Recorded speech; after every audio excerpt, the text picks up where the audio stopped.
Oh well, I'm just gonna have to scroll myself through. Hopefully people can't hear that. Oh, you already got 22 people.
We should have hired some dancers.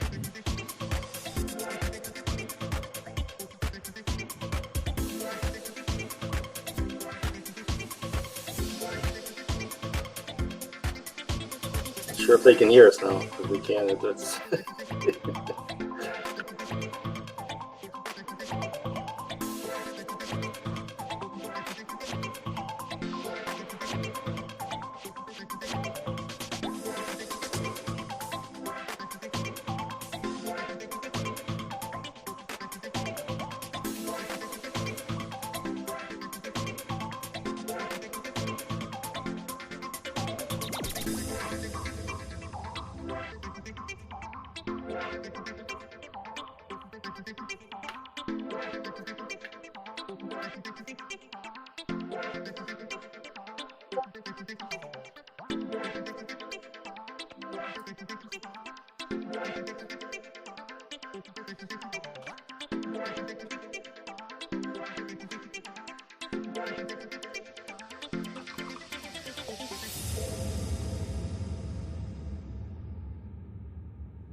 Alrighty.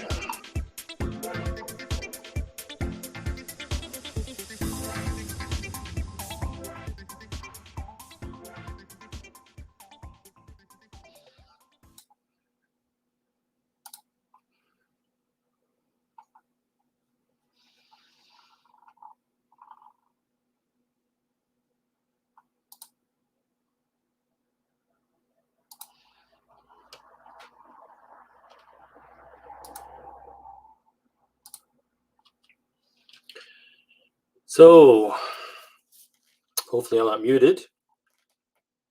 Hello everyone, my name's Scott and I'll be your host today for QuasarConf 2022. It's been a long time waiting. We've not been able to do this for 2 years for many reasons. Not because of COVID though, but we're really glad to be back this year. So I'd like to start off with a quick, for those of you that don't know Quasar, there's probably not many of you, but maybe some of you don't. Don't know Quasar. If I can get out of the screen here. Uh-oh, I'm getting a technical problem here. Sorry about that. I have to improvise with the slides. There we go. Hopefully everyone can still hear me. If not, let me know in the chat. So Quasar, quick info for those that don't know Quasar. Quasar is made up of many packages. You can see the versions here. We're currently at 2.75 for the main Quasar package. We're also had a couple months ago a very, very important milestone we reached of 20,000, now 21,000 stars, but we reached 20,000 stars on GitHub. So many people also are using it even more than starring it. Which is, we're really proud of that, that there's a lot of people using Quasar. And we're also really happy for the contributors that help out with the making Quasar above and beyond the core team. And speaking of the core team, bear with me here. This is the core team. I'm not going to go through everybody here. Just want to let people know that there is a core team. Pretty active. Most of the people here do this on their spare time, as it is most of the time with open source software. So big shout out to the team from my part. I really appreciate that all the effort that goes in that everybody puts in. Again, for those that are a bit new to Quasar, you might not know Quasar. Let me see if I can scroll this up just a little bit more. There we go. Yeah, so Quasar, a lot of people know, let's say, the frameworks as they call them out there for the UI components, whereas Quasar is a lot more than just the UI components. Most UI libraries is what they are, actually, component libraries. Quasar has that too. That's a main part of it, called the View Component System. And then there's the Quasar CLI. And the Quasar CLI allows for basically seamless building to any platform that you'd like. That's in the Vue world, it's completely special. There is nothing like it in the Vue world. And one other thing that makes Quasar very, very powerful is its ability to be able to install what's called app extensions, where you can, with an app extension, you can get into either the build system or also the dev server. And you can basically add components, you can add functionality, features, and you can offer the app extension to other developers who can then install it with one command, and then off they go. So Quasar is a framework, not just a UI library. Very, very powerful framework. Alrighty, and for the talk today, we've got speakers all around the world. Yeah, we've got people from Canada all the way across Europe and through Australia. So very international field. For today, the schedule will be going in, if everything goes well, 25-minute increments. It might be that some people go over, probably will, but we'll try to keep to the schedule. A little bit after the middle of the show, we'll have a 20-minute break, and then continue after that. During the show, I want to let everyone know that please do ask questions in the comments, because we have a 5-minute Q&A. If you have a question, throw it into the comments. I'll try to grab the most interesting comments, and I'll present them to the speakers. And they'll try to answer them as best as they can. All right, so just a second. So now we've got Luke is gone now. We've got his, oh, there we go. Hello, You're Luke. Hey, how you doing, Scott? So this is our first speaker, Luke. Hello, Luke. Welcome. Hello, everybody. Welcome to QuasarConf 2022. Just a second, Luke. Give me 1 second here. Get my notes up. All right, so yeah, so Luke is, he lives in Eastern Australia, correct, Luke? And he's a senior developer at Source Digital. He's also a Quasar team member, a very valuable one because he's a creator of QuasarCast, which is a training website. And he's creator of a number of powerful app extensions. And he's a very busy content creator. Probably almost everybody in the feed here or in the comments, or sorry, the viewers, probably or seen content from Luke at one point or another. And today Luke's going to tell us about how to best refactor Quasar and Vue code. So Luke, with that, I'll give you the floor, and off you go. All right, so let's dive right into it. I don't have a lot of time, so I'm going to quickly do a little bit of a preamble, and then we're going to dive straight into things. So we'll be talking about refactoring Quasar, and this is mostly targeted to people that are building larger applications. So a lot of the things I'll talk about here won't make sense for beginners or people that are building smaller apps. However, they're definitely worth knowing because as your app gets larger, or if you're someone that wants to scale things into the future, these tips are definitely going to come in handy. So that's the first thing. The second thing is I'm going to be talking about lower level components in this video. And what I basically mean by that is everything that's not a page or a layout. So things that, things like tables and cards, the components that make up your website, the tinier pieces. That's what I mean by lower level components. All right, so let's dive right in. First thing I'm going to talk about is naming components. And this is a really simple one.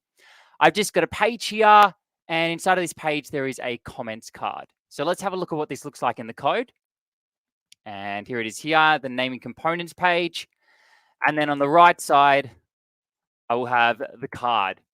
So this one is simple. Basically, I suggest rather than using the name of this component as user comments, that you name it user comments and then the name of the underlying component. So in this case, that is a Quasar list component. So I'm going to change this to user comments list. So it's really clear what's happening under the hood. We'll change it here as well. And then we'll rename this component to that. Save it. And now when I look at this component or other people on my team look at this component, they instantly know this is a Quasar list component. And so now I know straight away that I can add in boarded, for example, and I know that's going to work because it's a list property. This is knowledge I already have that I can build off of. And I know that I can say, for example, separator, because I know that lists have separator. And if we open up the app there, we can see that that's worked. So really simple one, creates better communication in your team, just to basically look at that root Quasar component and tack it on to the name of the component. All right. That's a good, easy start. Let's move on to the next one, which is agnostic component requests. So I've got a user table here that's making a request to the backend. And on the left side, once again, I'll have the page, and then the component will be on the right side of my screen. So let's load that one up. And agnostic request page, open that one up, and then the table on the right. Okay, so inside of this component, I have a request inside of the users table component. And this is okay. A lot of people write code like this, and especially for smaller applications, this really isn't a big deal. And in fact, most people probably are doing this. They're doing requests inside of the components that need that data. Now, the problem for something like this is you don't necessarily know where your data is coming from. So right now, we've kind of coupled our request to this REST backend. But that could be a GraphQL backend, and maybe it'll change to a GraphQL backend later on down the line. It could even be local storage that this is coming from. And at the moment, this is deeply coupled now to the component, this request, which makes it harder to change how we get this data later on down the line. And another thing to consider is that we might actually already have the user's data. So you can imagine a world where maybe this user's table is sitting somewhere else in the application. We already have that data, and therefore this request isn't needed anymore. So in that case, it doesn't make sense to have the request inside this component. So another way of saying this is our user's table is tightly coupled to the request it's making to get the data on the back end. And the other thing is that you could have different requests depending on the context. So you can imagine that sometimes we'd be getting the clients for this table, but then sometimes we'd be using this same table component to get the admins.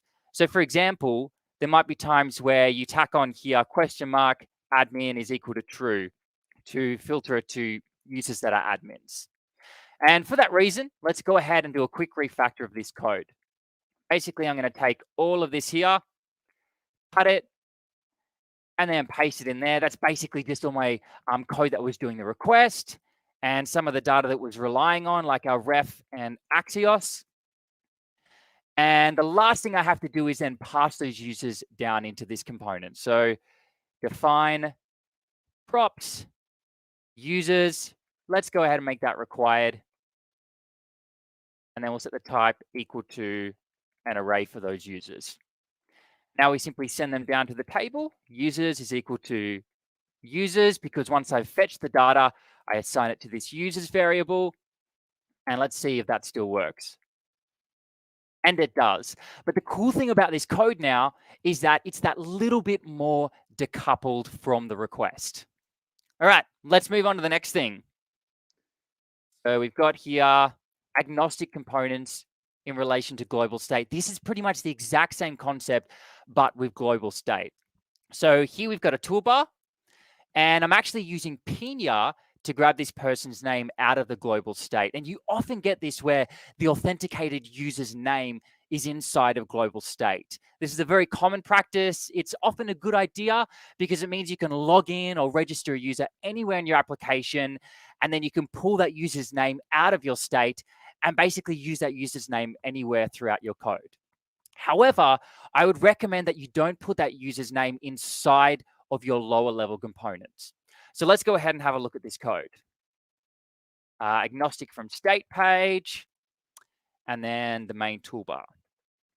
So here's the toolbar that we were seeing, and then on the left side, we've got the page that was showing that toolbar. Yeah, and as I mentioned before, this is now coupled to the toolbar, this auth state. And at the moment, we're using Pina, but at some point in your application's life cycle, you might eventually move it over to something else, like the composition API for your global state, or you might decide to use something like XState. And another thing is it can be a little bit more difficult to see where your data comes from. So in this case, it might be difficult to know where the user's name comes from and when the user's name is being set when it's really far down our component tree. So for those reasons, I'm going to cut out auth state here, whack it in there. This should be a pretty simple refactor. Often global state is not too difficult to refactor. And we'll pull out the store there. And I'm just going to send through here a prop username and set that equal to auth store.name. That'll give us the name of the user. And then we can come in here and accept it, define props, username. So never be afraid of adding too many props onto your lower level components. Or maybe not never be afraid, but this is often a good thing if you're starting to add more props into your component. It usually means that your components are getting a little bit more flexible. All right, so I've done that refactor. Basically, we're now grabbing that auth state in the page instead. We're sending it down to the main toolbar, accepting it here, and then spitting out that user's name in the button. Let's come back, test that it still works, and it does. Now, Brandy Bixon, her name is now being pulled from the auth state. Okay, Let's move on to the next one. So this is one of my favorite tools, this refactor. Now, this concept is a little bit more advanced. I'm going to do my best to explain it, but I don't have a lot of time. So if you're new, just sort of soak in what you can. And for the more advanced users, I think you're really going to love this one.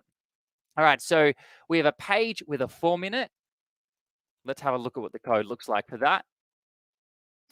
Here it is, use the model page. Close that out. And here's a form, name, email, and favorite potato. And if we come down here, we can then see the form that's basically modeling that data. Pretty simple Quasar stuff, code that you've probably seen before. And now you might be thinking at some point down the line, well, I want to try and refactor this form into its own component.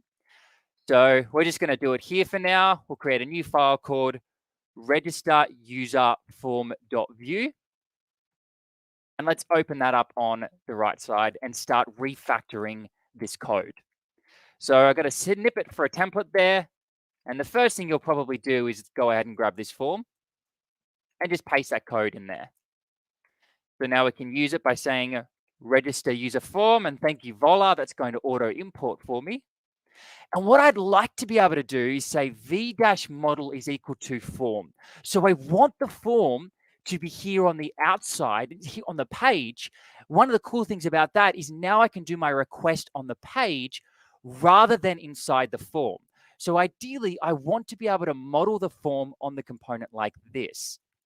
And so in order to show you how to do that, I'm going to quickly break down what v-model is actually doing under the hood.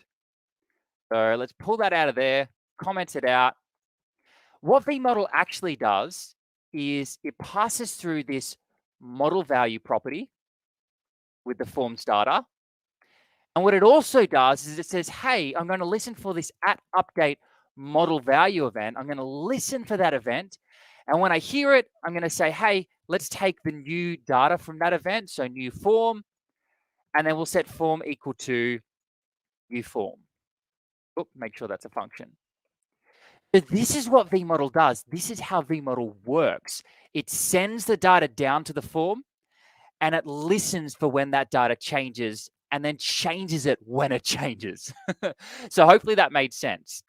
So what we might do now is go ahead and accept this model value, find props, and we'll send through the model value. And the type of that will be a object because it's a form. And then we'll also set the required property there to true. And let's assign this to props so that we can then access that value. Now, the next thing I'm going to do is make sure that we can emit this update model value event. And we can easily do that by saying const emit is equal to define emits. And then we'll send through their update model value. So now we can accept the model value and we can also trigger this event. All right. So once again, this is what v-model does under the hood. This code that I have here is identical to what v-model is actually doing. Now, ultimately, what I'd like to do is be able to say, for example, const form and easily be able to model this form data and keep it in sync with the form on my page here. In other words, if I change form.name here, I would like it to then update form.name over here. And I think that would be really, really cool, a really nice API. And we can actually do that with a really cool composable called use v model. Right, so I'm going to go ahead and import that. And this comes from a really cool library of composables called view use, something that I installed earlier. Import use v model, and that's coming from @viewuse/course. You can go ahead and Google view use. Wonderful library, lots of really cool stuff. It's written by one of my some of my favorite developers, one of them being Anthony Fu. But anyway, we're going to use this composable here to easily keep this form in sync with the form here on the page. So we pass through there the props so that it knows how to take through the model value, how to take through the form. And then we say, hey, what do you actually want to change? In this case, it's the model value. And then we need to let it know how to change that model value, which is why we then pass through emit here. So now, whenever we change form, it's actually going to keep in sync with the form we have on the page. So let me just save that and test if it works. Do a quick refresh here. Looks like it is. And now we can go ahead and remove this code here and replace it with that modeling of the form. And there we go. And to prove that this works, let's whack in a pre-tag. I love pre-tags. Pre-tag, that basically means pre-formatted. It's a really nice way to show objects. And now we can see that as we update the data on the page, it also, in the form, it also updates that data on the page. So it's keeping the two in sync. And this is my favorite type of potato. So this is a very powerful pattern. I personally think that this code is absolutely gorgeous. Look at that. A really beautiful refactor of that register user form. All right, moving on to the next thing. Decoupling component styles. So this is a really simple one. Basically, I've got a page here on the left. We've got a menu. Center here, we've got like a blog article. And on the right side, this is kind of mimicking an advertisement for that article. So let's just open this up and I'll show you what I believe is wrong with this code. The coupling styling page, here it is. So if we come down here, notice that we've got a row, which is how we're formatting this page. All right, so notice that as we change the size of the page, it's responsive. That's because everything's in a row. And we're using Quasar's grid system. And we've got the article menu here. So let's go ahead and open that up. And my problem here is that a lot of the styling for this component is sitting on the lower level component. And that means that this lower level component is coupled to its styling. Now, some styling you kind of need to be on the component, but oftentimes, especially when you're using a grid system, you don't want that styling to be on the component because now we can't move this article menu around our application. If I were to move this article menu to somewhere else, these column stylings would start messing with it and it wouldn't display properly. And I actually have the same problem with the article card and the adverts card.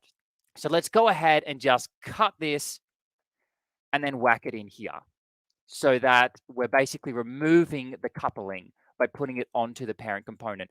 And I see this all the time.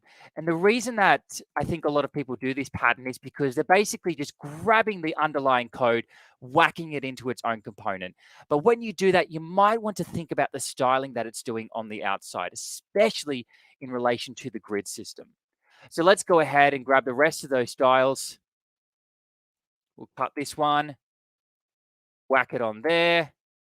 And then we've got the adverts one. So we'll cut that, whack it on there. And I believe I've done that all right. Make sure they're all saved. And another cool benefit here is that now when you're doing your grid system, when you're working with the grid system, everything is here ready for you to reference. It's really annoying trying to figure out column sizes when you have to dive into the components over and over again. So I highly recommend decoupling your styling from your components. All right, so the last thing we're going to talk about, let's just quickly test that works like it does.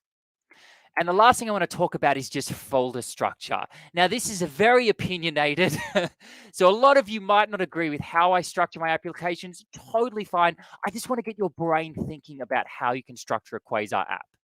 So this is what my source directory will usually look like for my larger applications. And often I actually won't throw my components in this components directory. I'll put base components in there, but that's about it. A lot of my components are actually organized by models. So let's imagine I have this post model. Here's an example of what I might put inside of this directory. I've got a components folder, and then all of my components related to a post will sit in their own folders, like manage post table. Inside of there, I've got all of my Cypress tests. And there's the post table itself sitting in a component. But then as I'm building this, I might think, well, all this code for my rows is becoming a little bit too much. So let's extract that to its own component. And the cool thing about this is now I've got a very obvious place to put my managed post table rows. So Have you ever had that problem where you don't know where to put your code? It's kind of you have that thing where you don't know if you should create a new folder, and so you usually just put it in the same directory, and everything just gets turns into spaghetti code. This is a really nice way that you might want to organize your code. Another thing you might put there is the columns for your table. If you've got some calculations for a summary row at the bottom of your table, you might also put that in this folder. So that's one thing. Another thing I have here is sample data. So often the back end and the front end are being built at the same time. And in that case, it's really nice to have some data that you can start building with right away. So once you and the back end developer have decided on what those two bits of data are going to look like, how they're shaped, you can start developing without the back end even being built yet. So I like to have a folder here for my sample data. Also great for testing. Types. So I can now put my post type in there or anything else like any union types the post might have. And last of all, I put my views. So I haven't got time to go into this, but basically, rather than writing all of my sort of chunks of components in pages, I like to try and put them into views. And by having a manage post view, for example, or a filter post view, one of the benefits of this is it just means that everything related to a post I can just work on in this one directory. So it's almost like creating a world of where I work on my post related stuff. This is my post world, and I don't have to jump from file to file to file. I know that everything is just sitting there in one place. So this is one way that you might organize your data. And the last thing I'll quickly go over is this post schema. And I use this to automatically generate my posts. So if you've got like model generators, view components for automatically generating your forms, it's cool to have a schema that allows you to do that. So there we go. That's it for my talk. I'm going to make this code available on GitHub so that you can go through all of this and some of the other stuff. Thank you for listening. And yeah, back to you, Scott. Awesome, Luke. Thank you very much. Great presentation. Don't have any questions presented, but I'd like to give you a couple points of feedback. So I think this was on your second Mobeen. Correct me if I'm wrong. But he noted that such approach, he's seen it before in a large production app. So I think it was on your second point or third point. Is this about agnostic requests, global state? One of the two. But it's nice to see that what you're offering here is also something that other people have seen in large production apps. Awesome. Oh, and the reason I learned a lot of this stuff is I made these mistakes in the real world. So I was kind of like thrown into the deep end, and we were building an app with my first job that was very, very data heavy. Ended up with lots of pages. We're doing lots of deeply nested data collection. And this kind of thing really, really breaks down. And we had to do some pretty large refactors, and it was an absolute nightmare having requests inside of our components, having that coupling really mess things up short term. But once we made those changes and pulled those requests out, pulled that global state out, we were able to move a lot faster and make those changes faster in the long term. So this is very much real world experience based on huge mistakes that I've made in the past. And, they're not actually huge. They're small mistakes, but the repercussions of those mistakes were quite huge, which is where I kind of came across some of these ideas. Yeah. Yep. One more feedback for you. Simply a powerful suggestions from Travis. Travis, thank you. And Luke, awesome presentation, and thanks for joining us. Our next guest is with us now. Luke, we'll say bye-bye. Bye-bye. Yusuf, hello. How you Hi, doing? I'm doing fine. You? Not bad. So quick introduction. Yusuf is from Turkey and Istanbul. He lives in Istanbul. Correct me if I'm wrong here. Yeah. He works for Dream Monkey as a full stack developer. You're also a Quasar team member too, a very valuable one, doing a lot of dev work. Thanks. You've also worked on a plethora of different development activities, like in your career. You've worked on IoT and native desktop, mobile, and you've also done DevOps work. And Correct. you'll be presenting some cool information about TypeScript and Quasar's TypeScript generation pipeline. and maybe also something about Quasar's JSON API, correct? Yeah. All right. So let me get you going here. Let me get rid of the comment, and off you go. Thanks. So hi everyone. Today we are going to take a deep dive into Quasar and TypeScript. So a little about me. I'm Yusuf Kandemir. I'm from Istanbul, Turkey. I'm a full stack developer at DreamMonkey. I'm just keeping this fast because Scott already told some of this. I'm a Quasar core team member. These days I'm mostly working on TypeScript, but you can see me working pretty much everything else too, and see me helping on Discord channel or the GitHub discussions. So I've been working for DreamMonkey like a year and a half. So I want to share you some important insights about the company. So we have a one dedicated day per week for internal R&D projects and open source. As you might have guessed, I'm spending that time for Quasar. It's a remote friendly company. It's people oriented. We are constantly keeping the connection between the higher ups, lower ups, what you can call it, and we have periodic one-to-ones between ourselves to keep in sync, share our problems, share some solutions, whatever. And we have company funded courses. For example, these days I'm taking some English courses. So you have probably seen this a lot of times and used it a lot of times, but have you ever thought how it's working? What's the power behind it?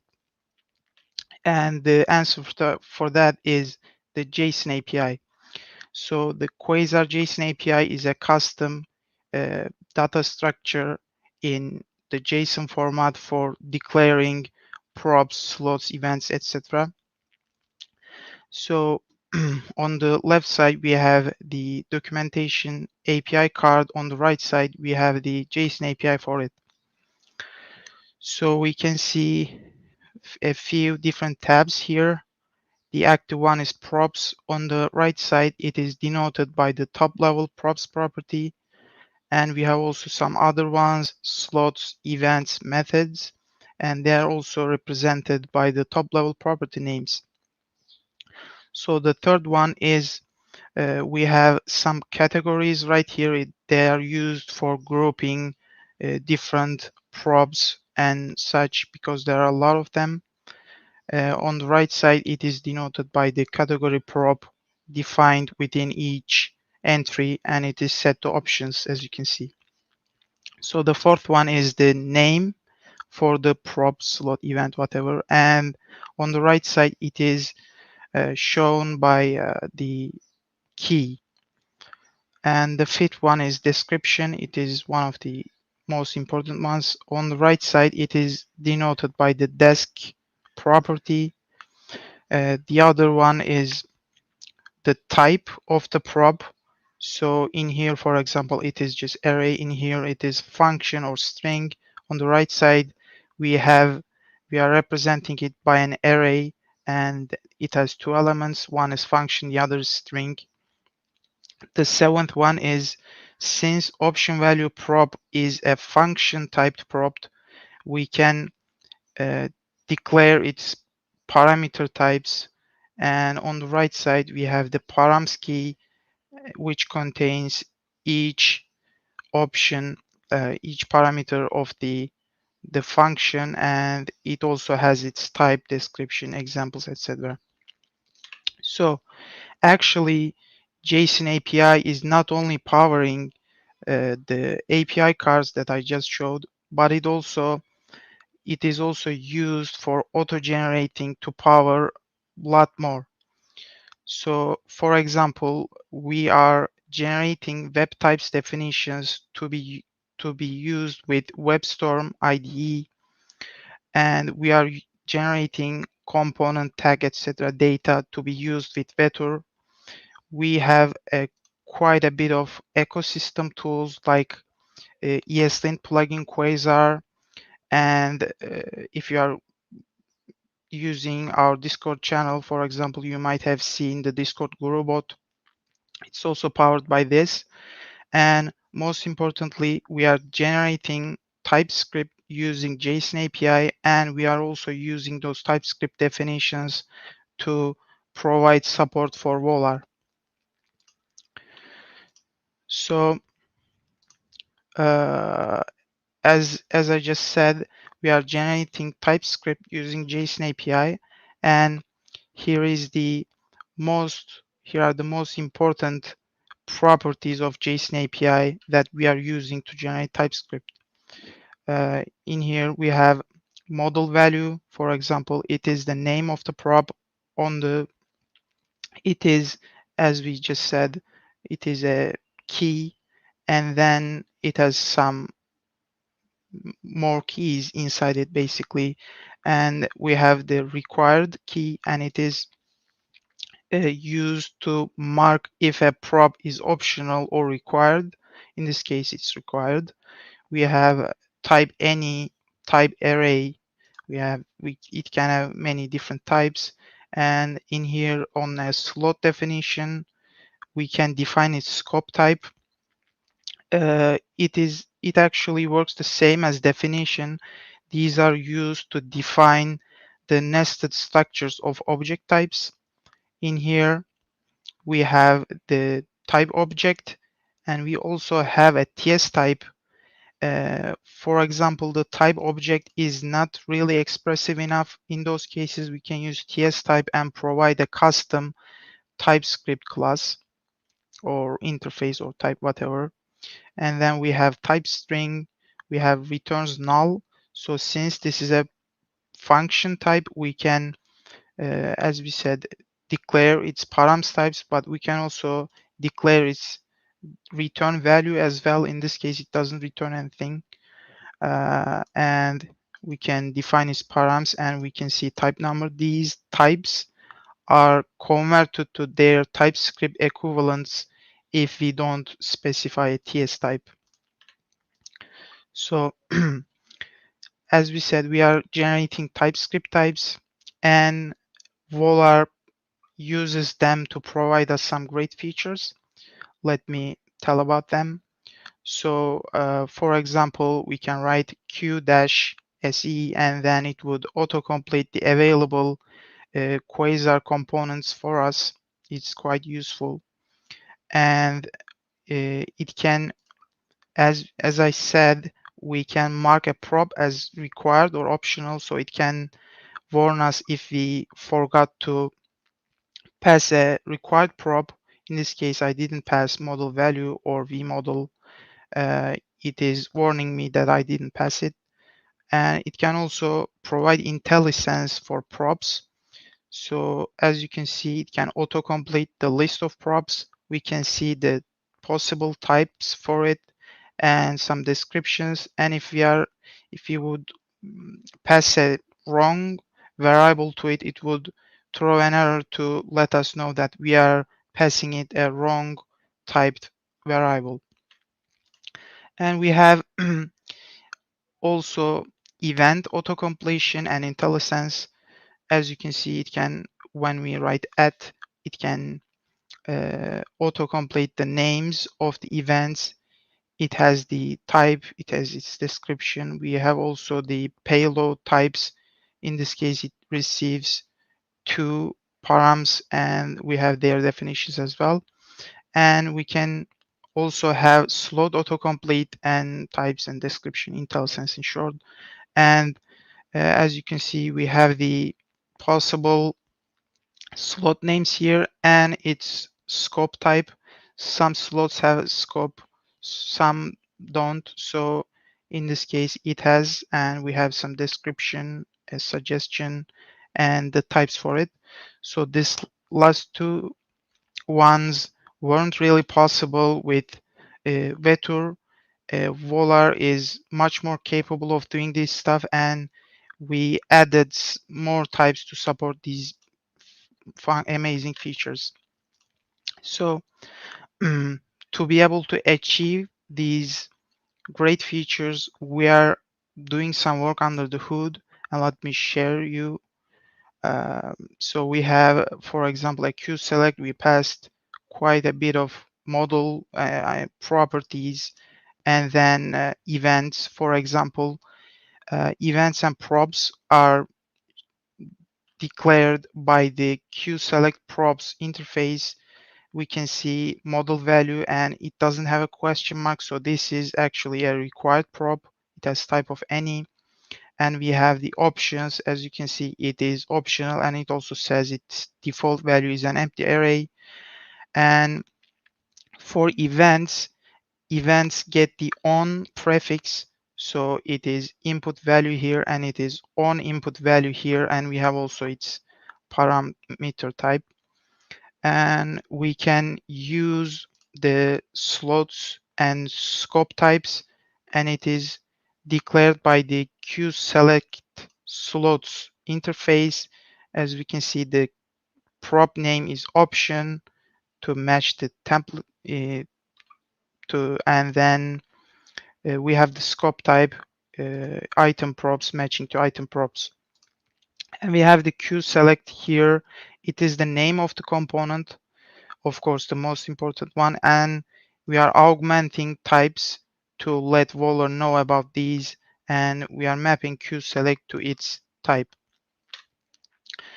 So aside from Volar, you can actually use these types in your applications. For example, when using QTable, you might have find the need for server-side pagination, filtering, etc. And for that, you need to use the request event. And to be able to strong the type that, you can use the auto-generated QTable props type. As I said earlier, since request is an event, we need to use the on prefix. So we declare it as QTable props on request, and we will have auto completion, type checking, etc. for the parameters and the return value. We can also use it to strongly type our template refs. For example, in here we have a Q file. We bind it a ref and call it file ref. We can use the auto-generated Q file interface for this. We are typing the template ref and giving the generic as Q file. So that makes file ref autocomplete the available methods and their types, etc. So we can safely interact with components. We can also use these auto-generated types to provide typings to our custom wrapper components. For example, you might have a custom input component that uses Q input under the hood, and you are maybe just setting up some default props or adding new props. And when using it, you probably want to also get the IntelliSense that you used to get with Q input. For example, in this case, you can extend the Q input props type and feed it to define props. It only works properly with script setup. Evert is going to talk about this in detail. So if you are interested in this, please keep an eye out for that. So we are not only generating types, we are also we have also carefully crafted ones that are used for specific cases. For example, we have QSelect. If we want to define its options, it is really common to use a classic label value pair. So if that's what we want, we can use the QSelect option type. It accepts a generic parameter and we want a number. In this case, we set the label. If we pass a wrong type here, it would warn us because we specified it beforehand. So in here we have QTable and we are specifying its columns definitions. So we can use QTable column type for that. Let's say our data structure is just food. It has calories set to number, and we can declare the columns type. And using qtable column and pass a generic parameter to state our row type. And then we will get autocomplete for all of these properties. And if we forget something, it would also warn us. And even more, for example, since field needs to match the property names of the type, we will get auto-completion in here about the property name. If you are using the function form, we'll receive the parameter as food. So we'll have strong typing in there. We can also have a Q input of type number. The model is also a number. We can pass in some rules, validation rules. We can use the validation rule type for it. Again, it accepts a generic parameter. We can pass in number in this case since it's a number input. So we can use one of the built-in validation rules. It's required, it's just a plain string. And we have a custom rule right here that we defined below. We are passing it a parameter to make it basically reusable. So we are passing the parameter and this function returns a validation rule type. And then we will have, for example, value as number. And then we can use the age to compare it, then return a suitable error message. So we worked hard on this to get you these features. So if you love Quasar as we do, please consider starting a monthly donation. Every bit helps. If you would like to help shaping Quasar's future and be a part of this, please contact me on our Discord channel. If you think DreamMonkey is a suitable workplace for you, please submit an application. We would like to see you working with us. So thanks everyone for listening, and we can continue with questions.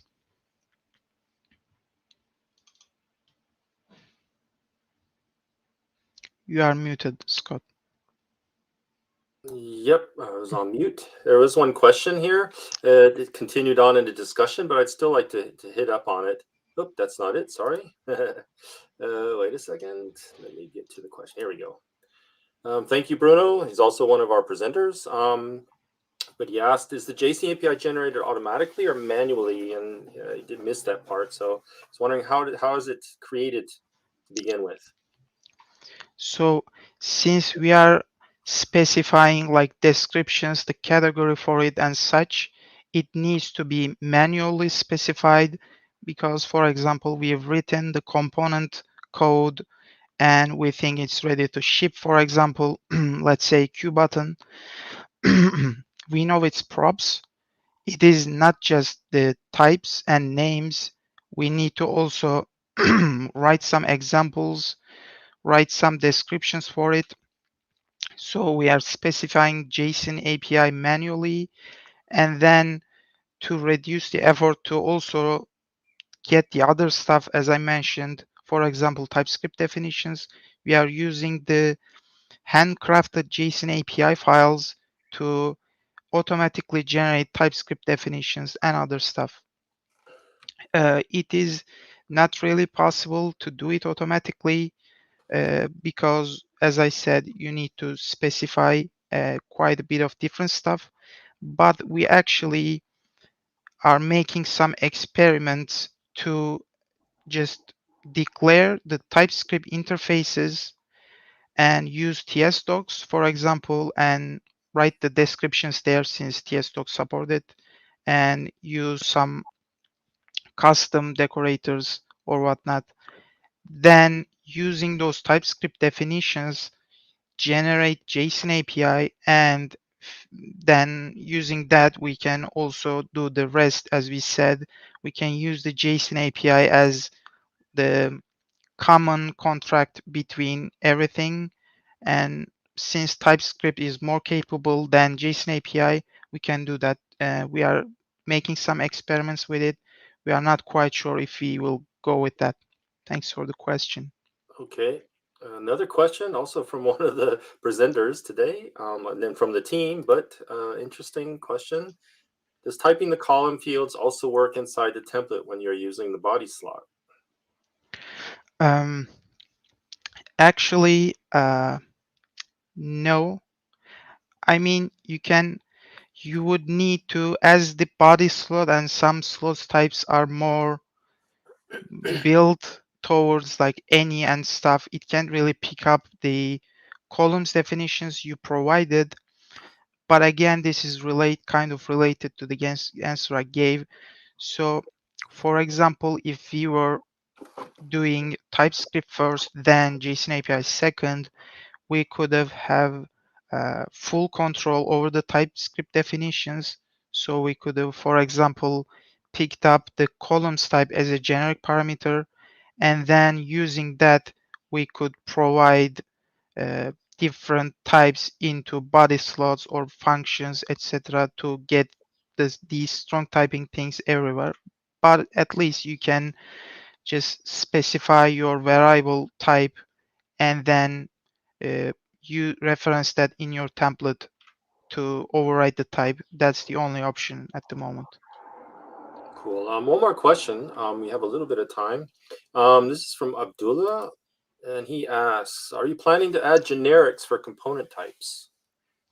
Yeah, actually, I also kind of answered this.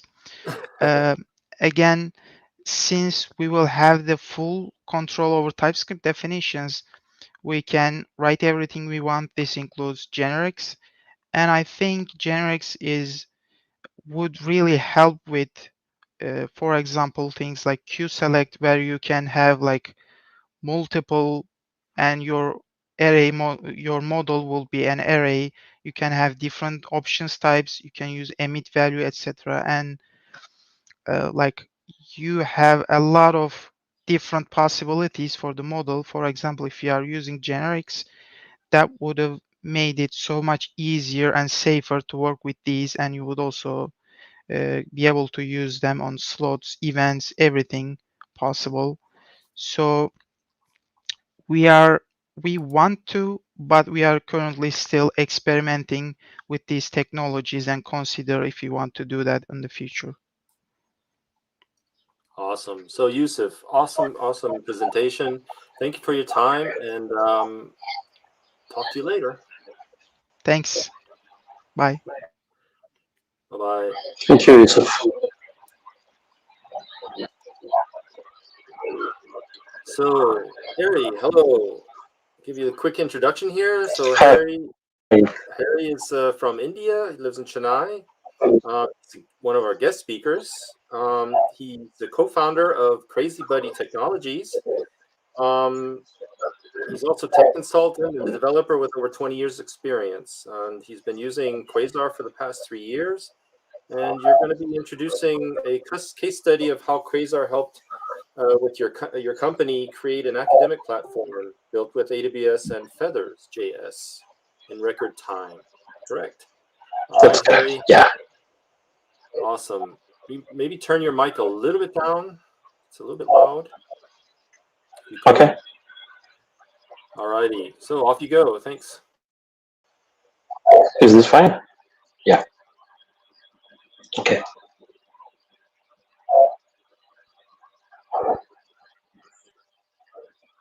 So I will just start with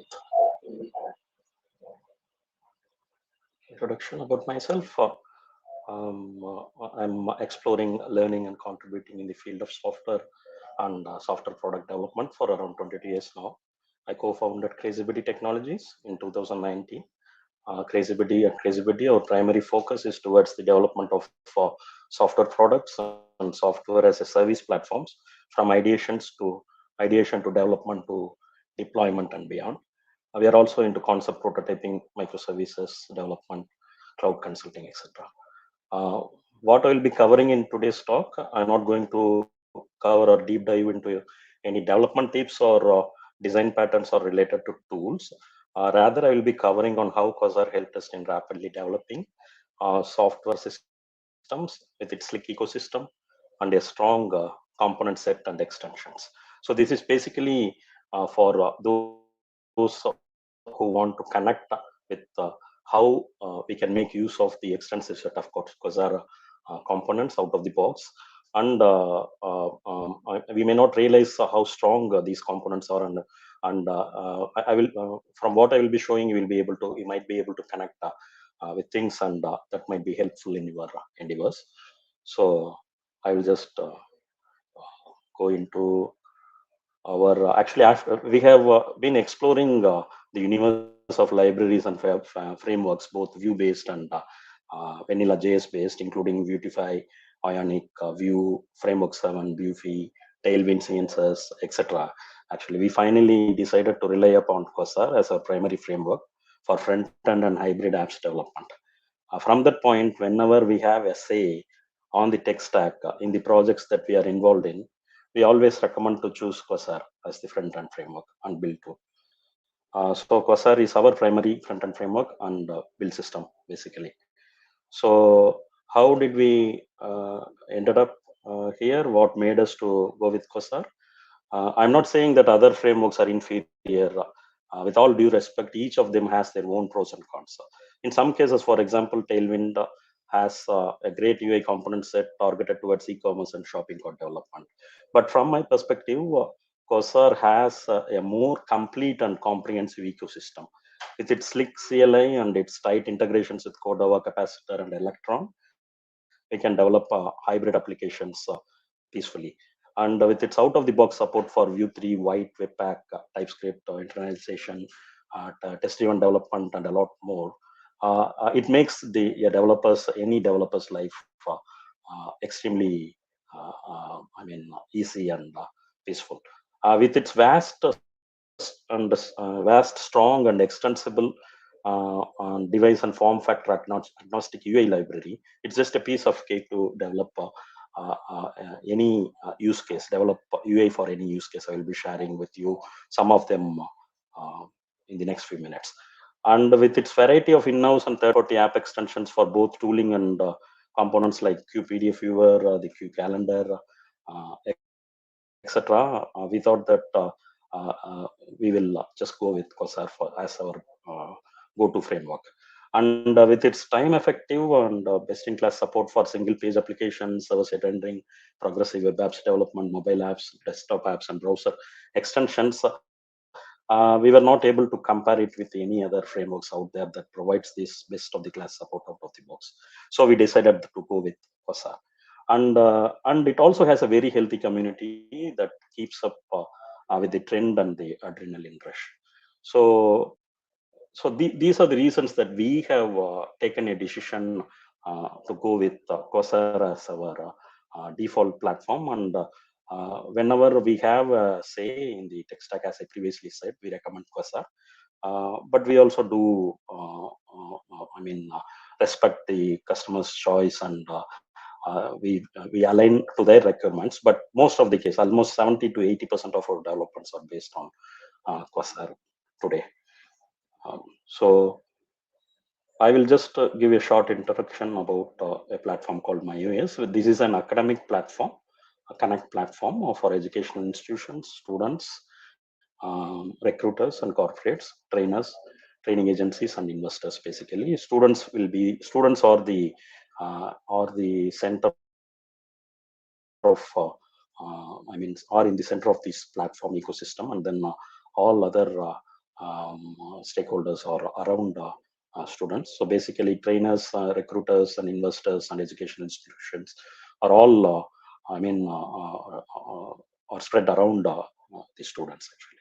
So I will directly go into the academic feed that we have developed for this platform.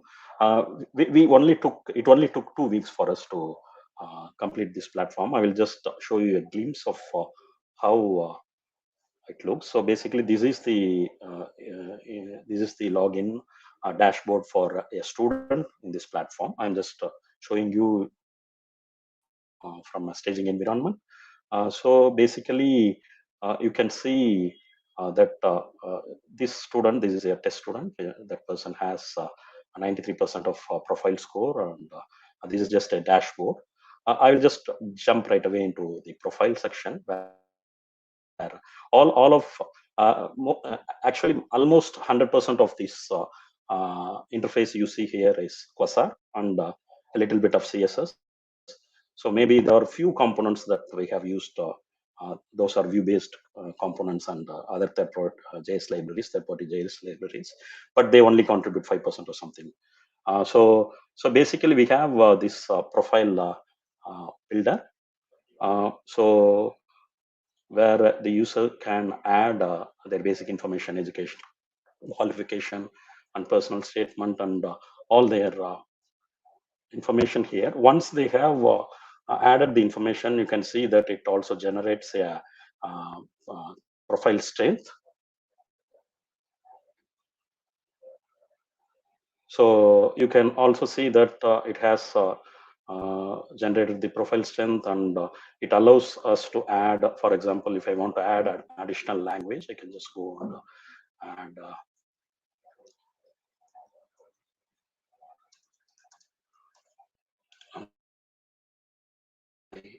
level of proficiency. So it just added, and this will be counted towards the strength of the profile as well. So for example, I'm going to now remove all the languages that I have added.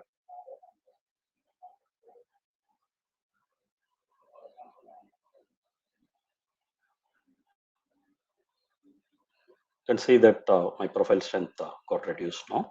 So this is basically the first step in creating a resume for the students. So we have now created a profile here, and so a student who has a strong profile, they can just go ahead and create a resume. So I just have a resume here created. So for example, I'm going to create a new resume here now. So I can choose from the available templates here. All of these templates are created using Quasar components. There is no other third-party components used. It is just purely Quasar components that are being used, and some CSS stuff. So basically, I'm going to choose Garnet as a theme for my resume. So I just got this beautiful resume automatically created. So I can choose required sections here. Like for example, if I do not want to include my education, I can just take away that. If I want, I can just keep it. So once this is ready, we are using Puppeteer to generate the PDF in the backend. So basically what we do is we just, for example, I mean, for what we do is Puppeteer is just headless Chrome. So we are just using it to simulate, open the page, and then take a print out of the page and generate a PDF out of it, basically. So when we generate a PDF, we just get a beautiful PDF like this, with all page breaks are properly done and everything. So this is all Quasar, and we are using the Font Awesome library for icons here. So this is basically the resume. So these resumes can be downloaded by the students, and they can take printouts of it, or they can distribute to different platforms. Another cool thing is that once a profile is built, the student will have a page for them. So basically, I'm just showing the live environment here. So,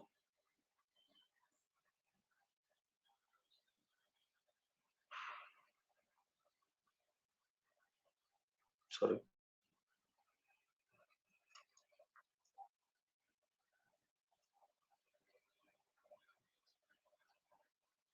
So these are basically the active students in the platform. There are around 10,700 students at this point in time.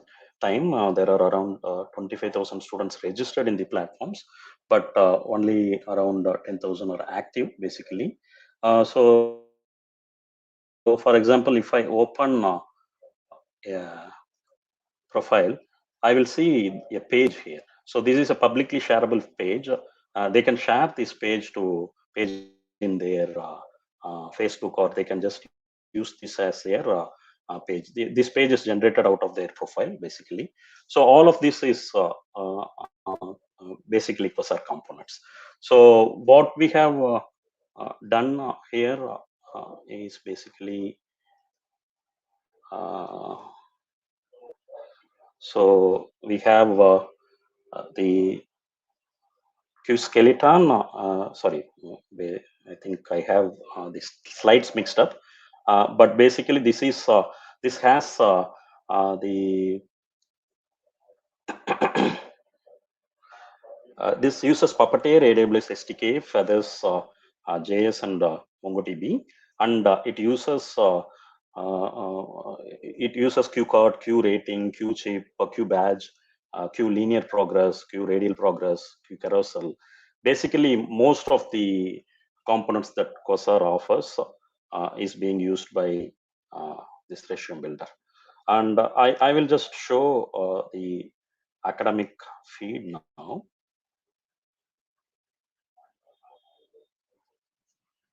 So basically, this is the academic feed. This platform is basically like a LinkedIn or Facebook for the local academic community. So this has users registered from different institutions. There was a need to have a academic feed system. So this also took us 2 weeks to develop using Quasar's component set. So basically, you can see this uses Q skeleton to load when it loads, and also we load when we lazy load. This also has infinite scroll in it. So basically, the page is wrapped on top of infinite scroll, and it has Q dialog, Q card, Q tree, Q uploader, everything used. So basically, when I create a post here,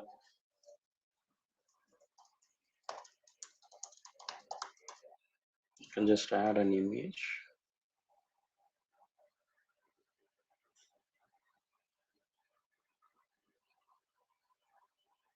So this is the Q uploader, and we are using AWS SDK to upload.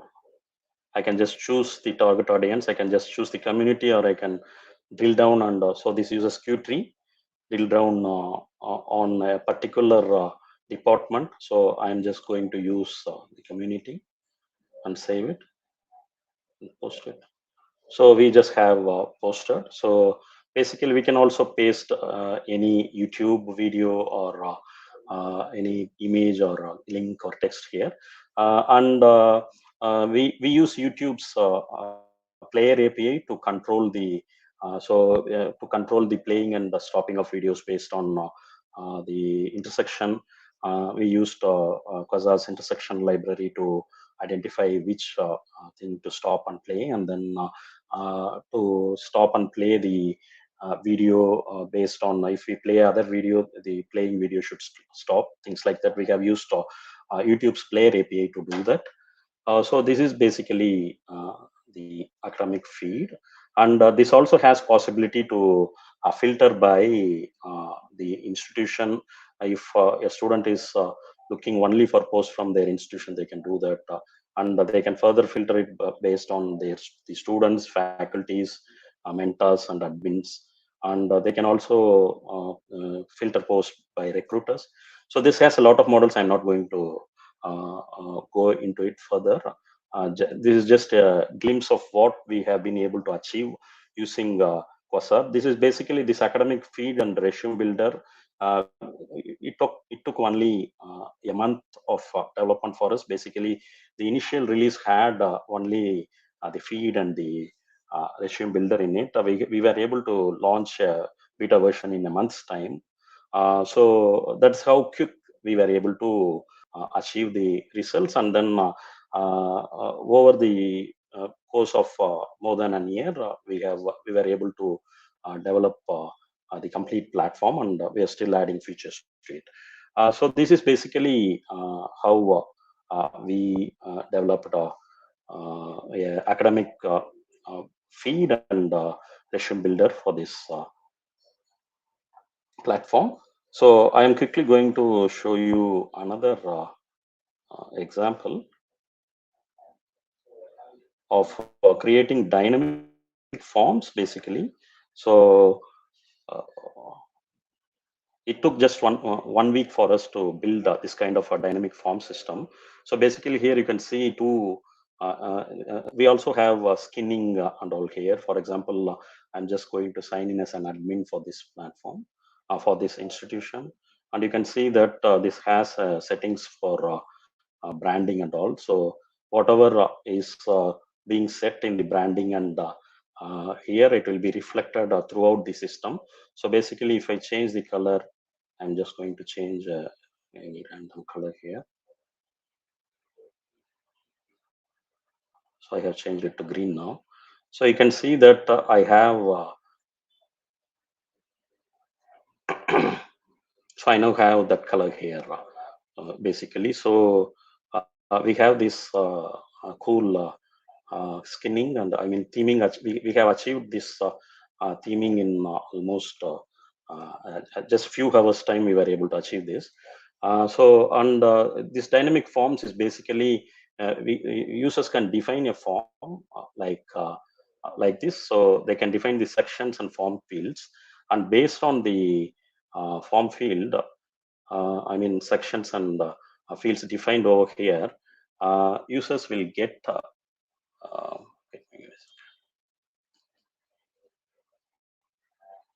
so get applications form here, and they can go ahead and apply for the program of choice. This all basically they have used the form designer. The institution used the form designer to create a form like this.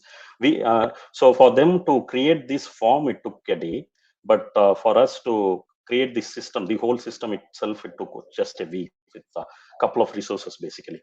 That is how powerful the Quasar ecosystem is. And we have what we have done here is we have used feathers.js to define the models, like to have the application fields and to save the data. We just have this simple model here, and then we have used Validate for validation. So this takes care of this code bug here, just takes care of the automatic validation of different types of fields.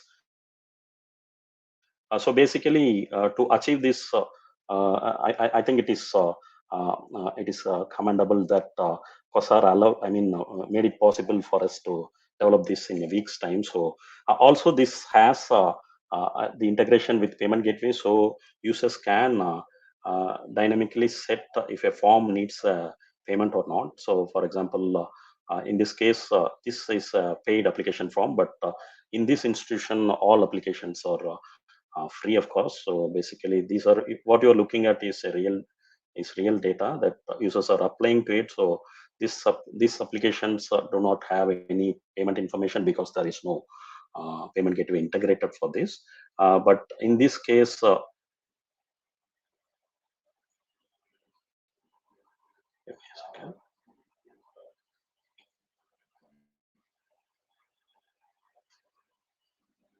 in this case, there are applications which are paid.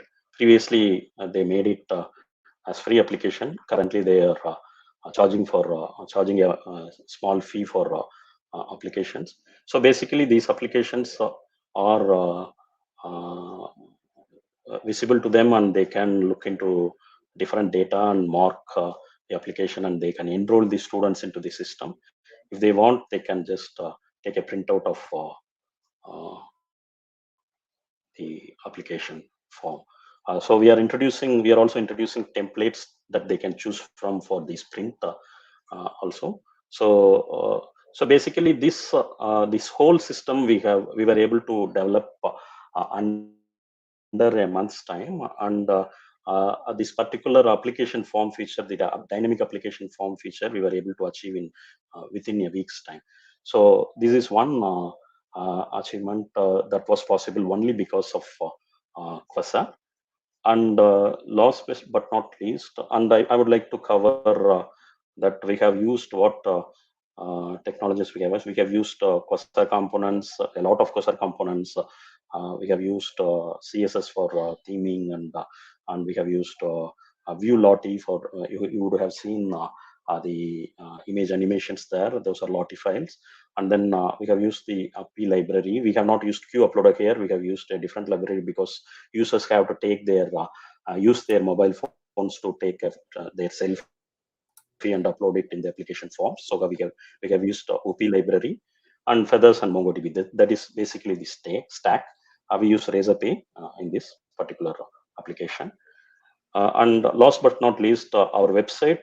It just took us 3 days to build this website, which is basically we use for most of the. Almost all of the pages in the website are developed using. We only have a few pages. It's a single page application. All of them are developed using Quasar components and the AOS library, which is the animate on scroll library. We have used Google Script for sending the email and Dropkit for the images, and we have used search.sh for free hosting. Almost this website is running free of cost for almost a couple of years now. So this to have a look, this is the website. So you can see that this is just basically a Q carousel, which has AOS integrated, and then it also has a Q progress, linear progress, and we have done some CSS stuff, and we were able to achieve this under 3 days actually. So this is not it's not complex stuff I'm talking about, but still it matters a lot when it comes to quick turnaround, right? So to build a prototype, something like that, if it just takes a day, so that makes a very big impact, basically.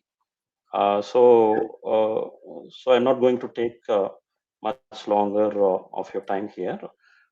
So I will just wrap it up. Yeah, so to conclude, in my humble opinion, all is well when there is Quasar. So you can experience yourself and join the community of happy developers here. So hope you have enjoyed, and if there are any questions. Yes, very good presentation of your platform. You've got some comments in here, very impressive. Or the people or the viewers are quite impressed. The ones that made comments. There's a question from Luke. Just real quick. He's wondering about dealing with large data sets. Did you have any performance problems? And if you did, no, actually we take yeah. We were initially facing few performance issues, but we have taken different strategies to. I mean, we have used search indexing in some cases, and for I mean, most of the times, if the data is under 10,000 or 20,000 record sets, we have not found any issues. But to talk about the Quasar component itself, we haven't faced any big performance deals. For example, we have license management system, which basically handles thousands of records, and it works seamlessly. So we just took strategies to handle it. In some cases, we handle the pagination server side. In some cases, we handle it client side, and we took combination of approaches to deal with it. And there are limitations, of course, limitations with MongoDB, different versions of MongoDB, and we had to go with the indexing sometimes loosens.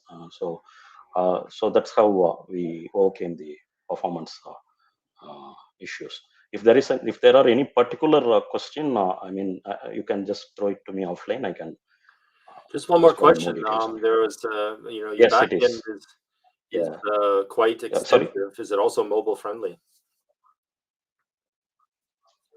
Yeah, all the interfaces are mobile friendly because Quasar is basically comes out of the box with mobile friendly CSS and things. So, and this the MyOS application has a iOS and Android app also. So most of the students are using Android app. So so it is mobile friendly. What was the other question?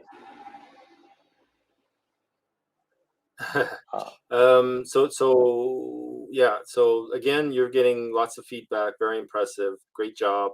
And thank you very much. And we'll join in with Bruno, our next speaker. Very Hi guys. Thank you. Bye-bye. and enjoyed it, and have a good evening. Bruno, how you doing? Hey Scott, doing good, doing good. How about you?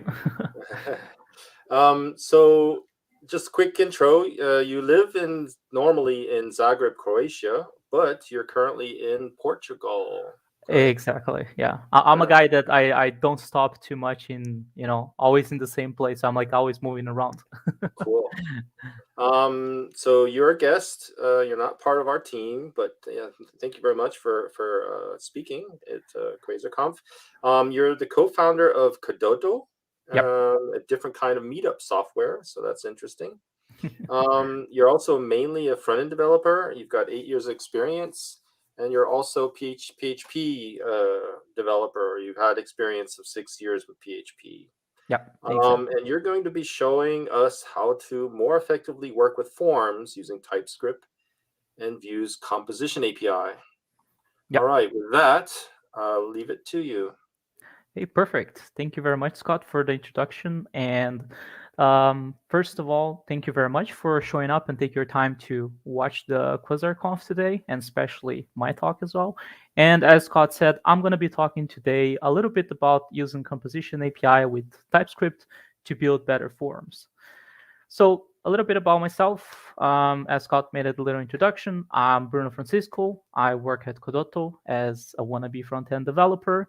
I'm originally from Brazil, and if you guys would like to know a little bit more about me, feel free to check out this link. There's a description, the talks that I gave, also for good or bad or what could be improved. So feel free to check it out. So as Scott said, I work in Codoto, and basically our motto is to create and organize IT meetups with easy.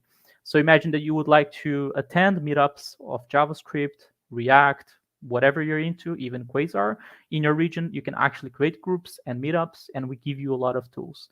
It is a community-driven software, so we are planning on open sourcing on the next month. So if you want to spin out your own version of it, feel free. And basically, yeah, that's it. And today, we're going to be talking about 9 points in general. The first one, it's what are render functions, because we're going to be mostly speaking about render functions and not templates here. And also, we're going to be talking about, in the end, we're going to be talking about advantages and disadvantages of this method that I'm going to introduce, as everything is not a silver bullet. So, first of all, what are render functions? How Vue turns your template into a virtual DOM. So the first part is, in the Vue's definition, is render functions are functions that return virtual DOM trees.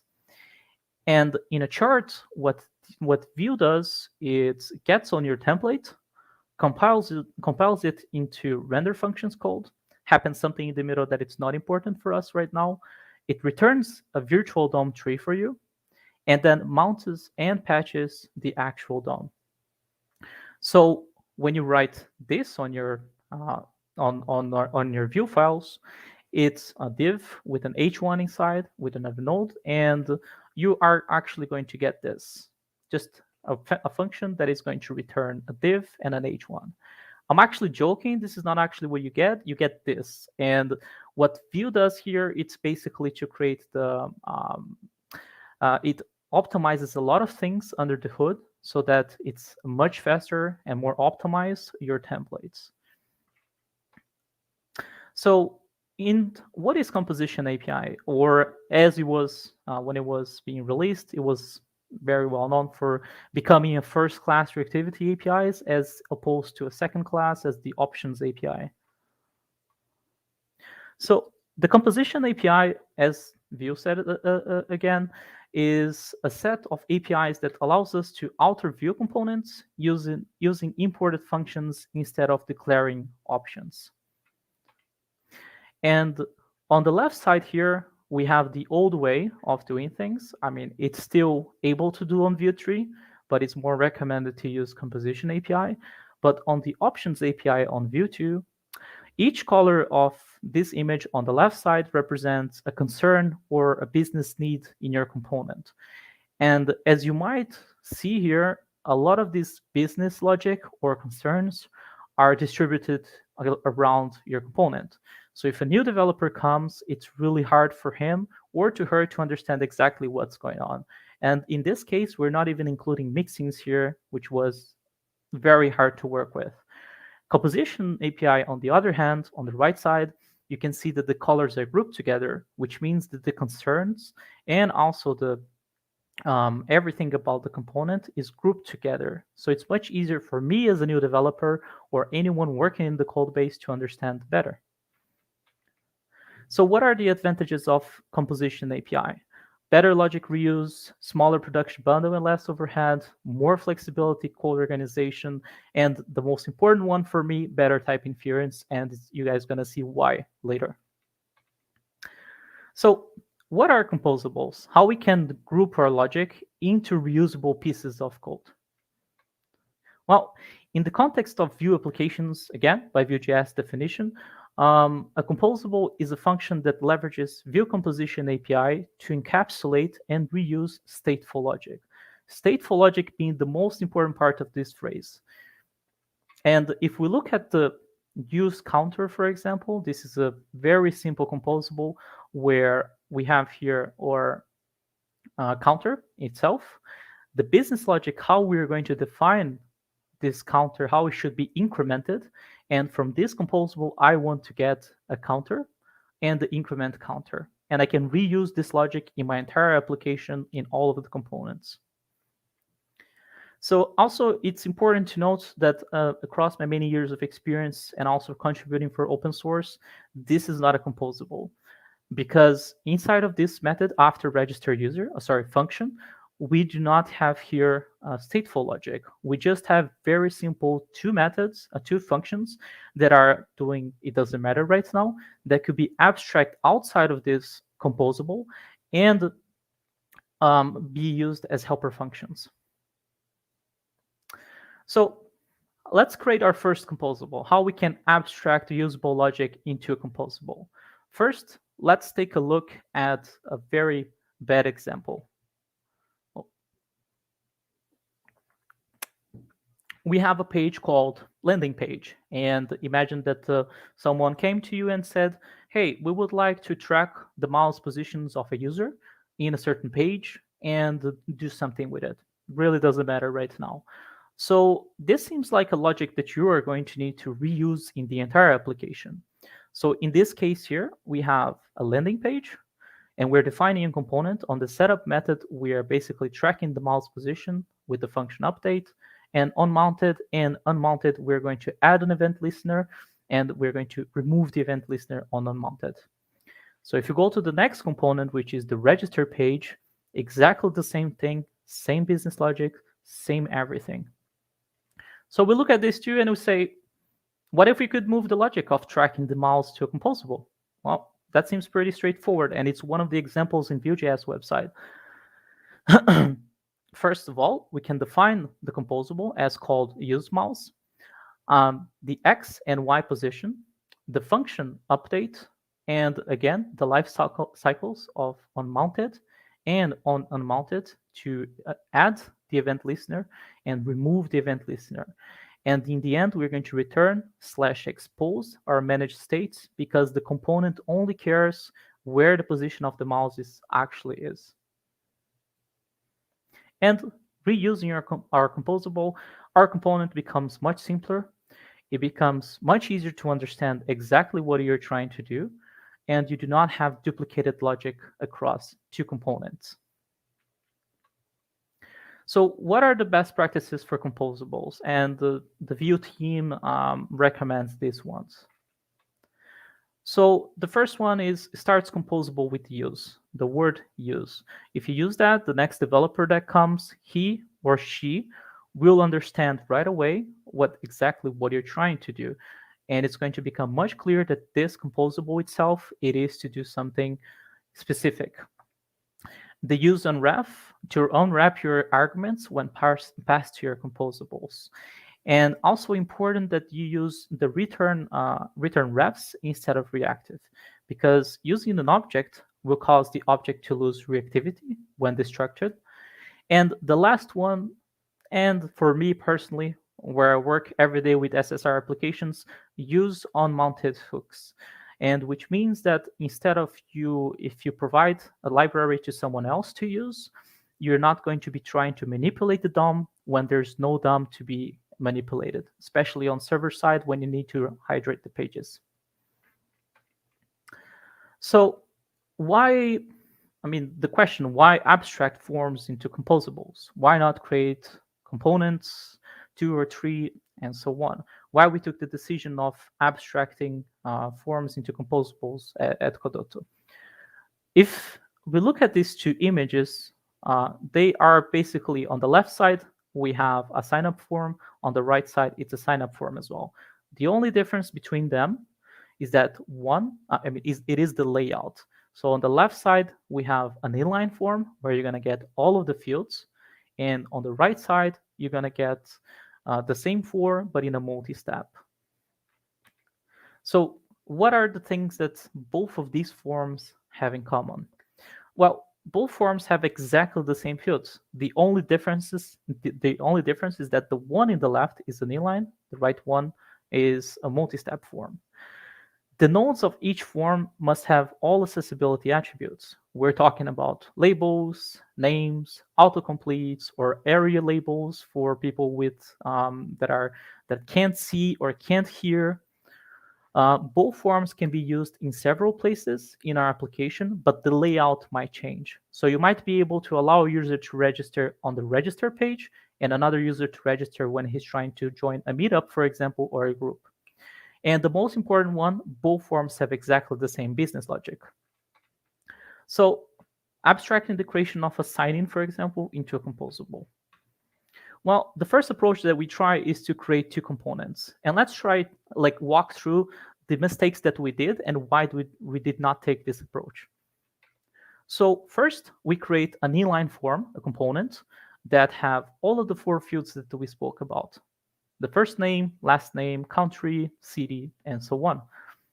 And then on the second one, we create a multi-step form, exactly the same fields, but the only difference is that instead of just a form, an inline form, we're using QStep from Quasar to do a multi-step form.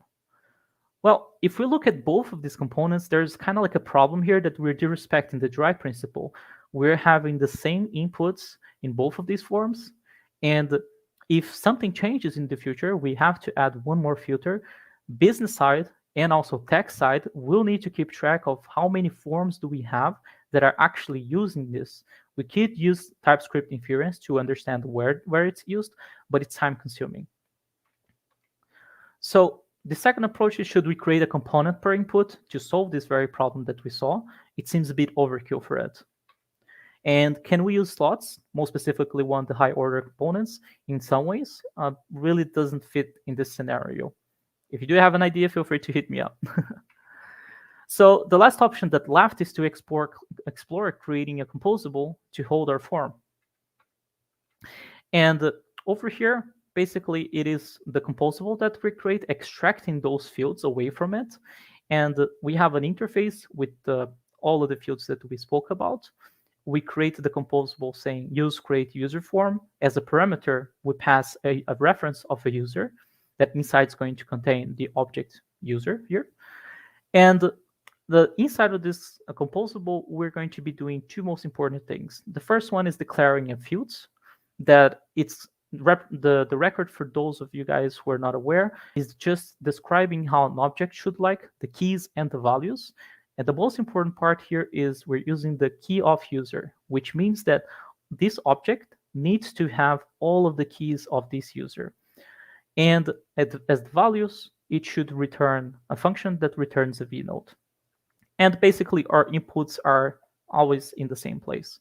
So now what we can do is just use this composable. Yeah. Now, on our inline form, between, I think it was 25 or 35 lines that we had, we just have this couple of lines here where we use this create user form, repass the reference to user to it, And in return, we just extract the fields, destruct the fields, and we use our inline form. Well, the same thing for the multi-step form. So if I want to, on our multi-step form, again, I use the composable, I pass the user as it, I return the fields, and then on each step, I'm going to use the fields that are most important for me, or that it is described in the layout. And once again, we're respecting the dry. All of the logic and business logic of our process, it's always in the same place in the composable. Well, and also the most important part is whenever we add a new field to user, imagine your backend guy says that country is not going to be a string anymore. It's going to be an object, and you need to send an object to the backend for whatever reason. You can, as soon as you do that, for example, in the sex, you're going to add sex of the user. As soon as you do that, TypeScript, when you try to compile the code, or even before, is going to tell you that sex is missing here. And you and your tech team does not need to go around trying to check which components are being used to register a user, for example. So what are small things here, or 2 small things that we can do to optimize here?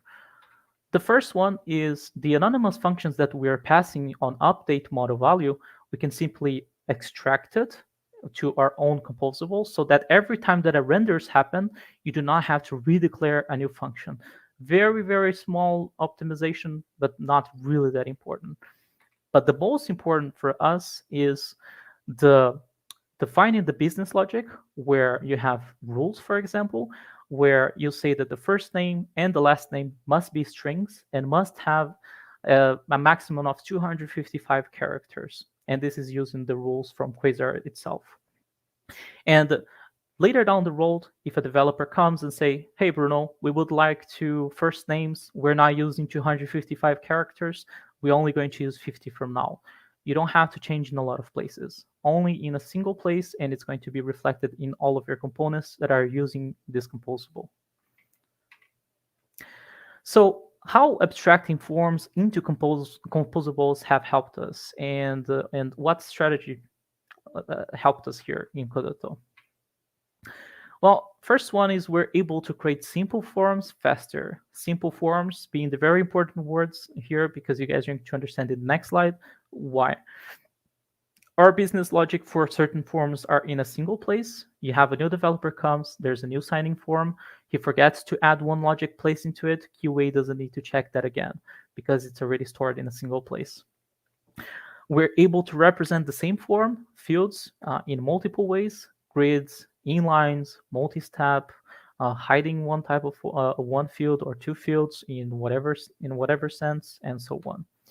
And the most important for me is we maintain consistency in the way that fields are handled, everything in the same place.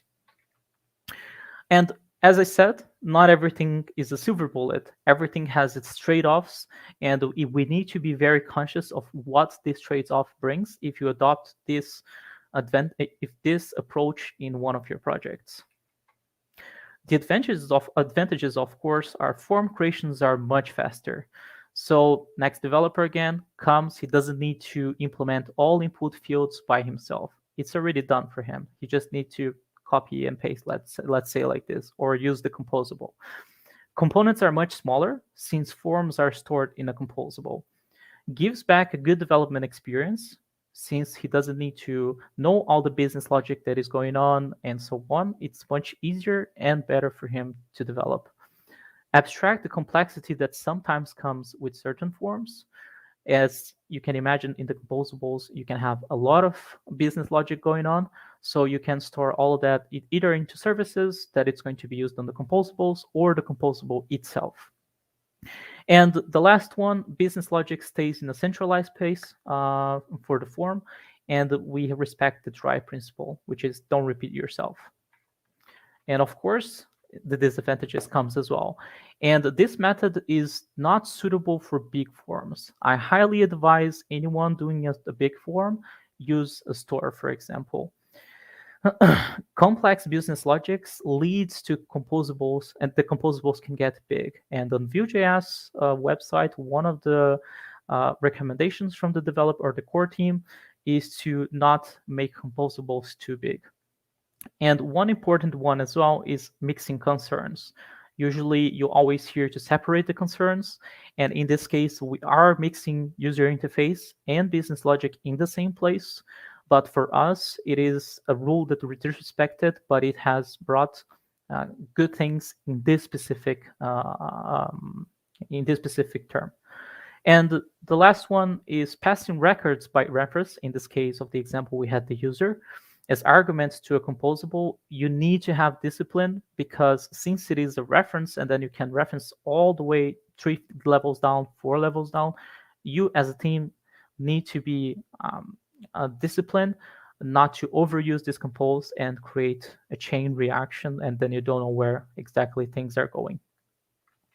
Well, thank you very much. I really appreciate your time. I hope that you guys took a little bit of time, a little bit of learning from this. And if we have any questions, Scott? Yes, we do. Not particularly direct from your talk, but the question here is Thomas would like to know, he understands the latest script setup is not needed to return. Does Quasar support both approaches? Good question. Good question. I'm always being used to on the setup method to have a return, because basically it's where it's going to render your components. So I'm not sure if I can answer your question about that. Alrighty. Then the next question I posed is this, but then it came right after that. So is it prudent to use render functions over templating method, or when is it prudent to use render functions over the templating method? But then we also had the same question from Douglas. Why use render function instead of template? Yeah. So there's two main things for us. I mean, and also for me that adopted this a couple of years ago. Volar in itself, when you have these extensions for VS Code and also PHP Storms or WebStorm, they have some problems working with templates, and you kind of lose type inference whenever in certain situations. For us, it is a problem because we want to have a heavily typed application. If I change something on my codec, for example, representing what comes from the API, I need to know right away that where it's going to break and what it's going to break. So for us, this is like a huge one. The disadvantages, of course, is that you cannot use a lot of rules from ESL linked and a lot of tooling that is specifically for templates. And this brings us another problem, but it was a trade-off that we were happy with trading. And also developers needs to be aware how to work with render functions as well, which is another disadvantage. All right. One more question. This is also from me. When do you decide to move away from the forms into composables into a state management approach? So in Codoto, we have this where you can basically create a meetup. In the beginning, it was a very simple thing. It was a title, a description, an image, and it was good to go. But then more requirements started to come in, and then your composable went from 50 lines to 150, and that started to be a problem. So we did a refactor where the form started to get too big, the composable started to get too big, so we switched away into a state management approach. Awesome. And we're perfectly on time. This is so cool. Perfect. And it's also cool that the viewers are helping themselves out too. So there's some questions popping up that aren't completely related to the talk, but trying to get some answers, and everyone's helping each other. And the answer, somebody answered the question about the two approaches, and Alexandra, thank you.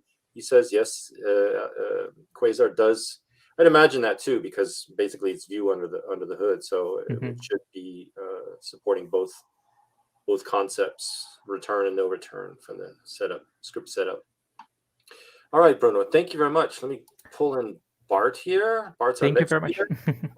Have a nice day, guys. Bruno, yeah, thank you very much, and have a great evening. And we'll bye. See you again later. Thanks. Thank you.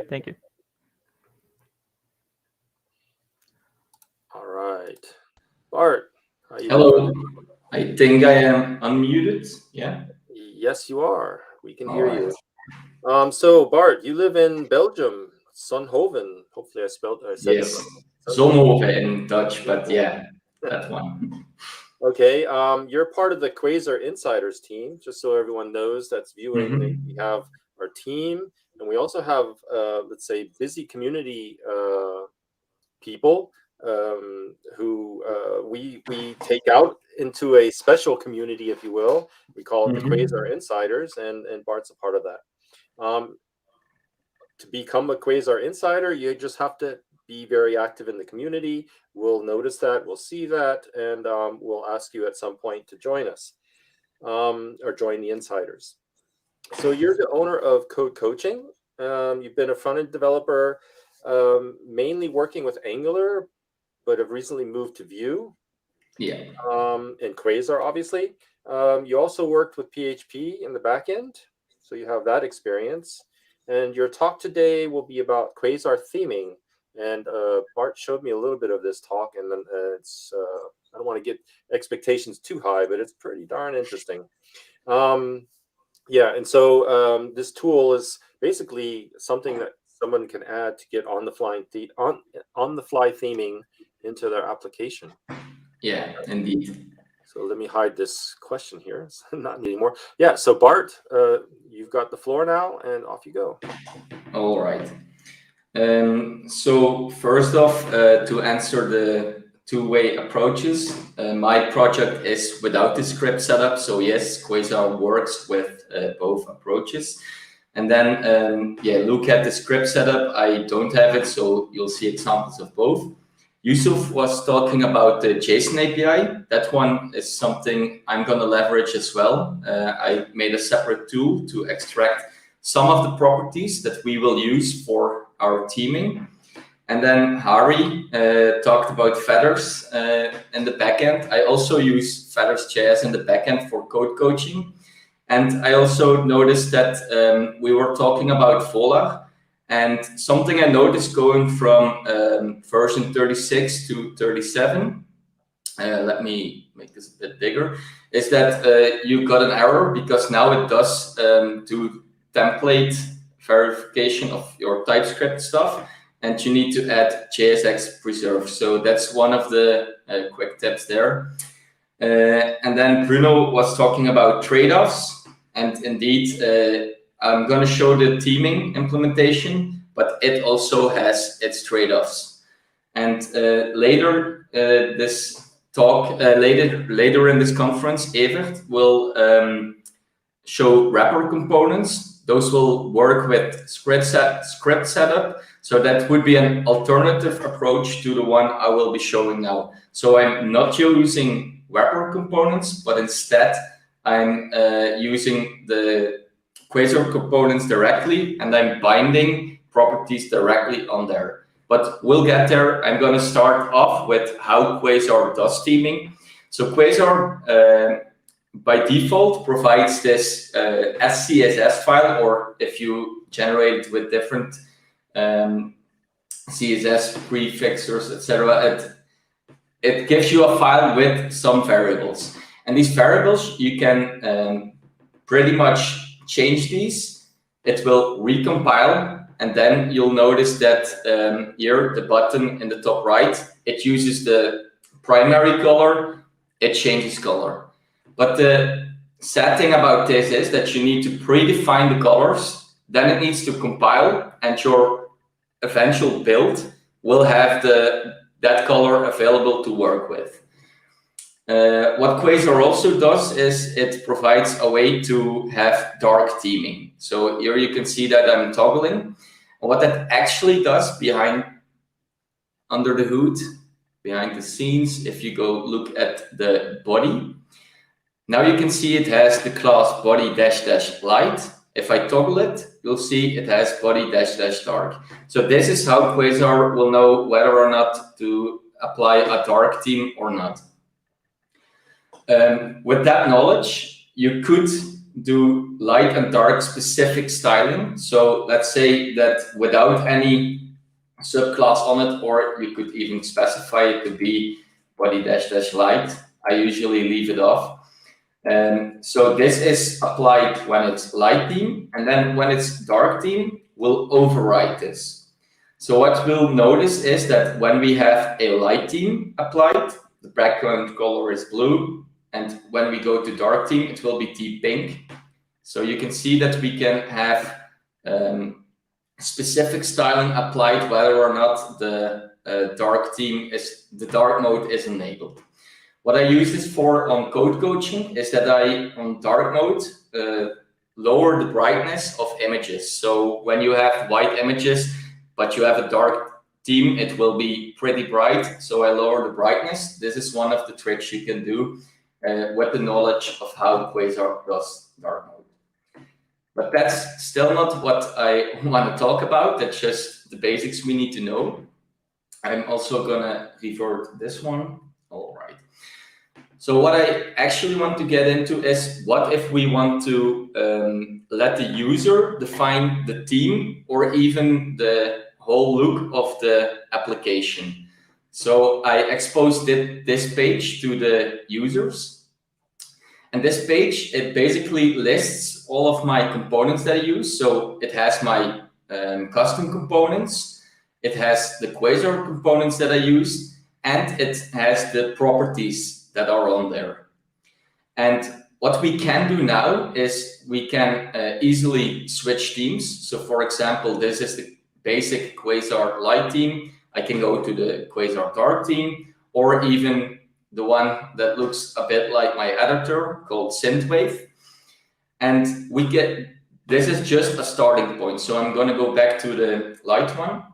And let's say we want the colors to be different. So we have these primary colors, all the colors you see on the left, except the two dark ones, because we are in a light theme at the moment. We can change this on the fly. And as you can see, all the components that have the primary color connected to it, it will automatically change. And this goes for, this is just a default Quasar color picker, but we can leverage this to change the colors. And as you can see, this works for anything. You can pick any of these. And what we can also do is say that we want all buttons to have the property outline on there. Now it has it.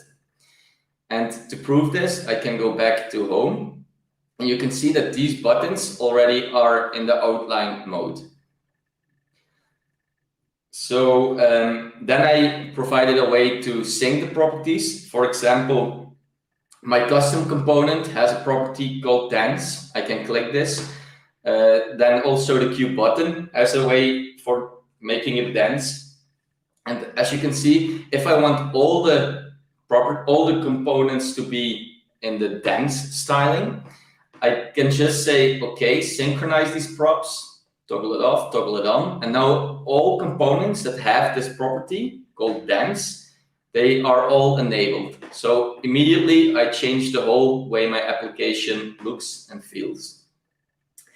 Then there is one thing I did behind the scenes, that is, if you toggle outline, it will also toggle outlined on the Q input. So in my head, this is the same kind of styling. It's just a different property. So I sync those up in the code. And same goes for rounded. So if I want my whole application to be rounded, but not to be outlined, I can do it like this. So if we go back now, for example, or if we save this now, I'm going to click on the bottom right. This is saved to local storage, all through the plugin. So local storage is a Quasar plugin. The notification you saw there is QNotify. It's a Quasar plugin. And the majority of these components I'm using are all Quasar defaults. So let's say I want this in a dark mode. I need to, oh, there is my save button. It's behind my mic. Okay, I saved it.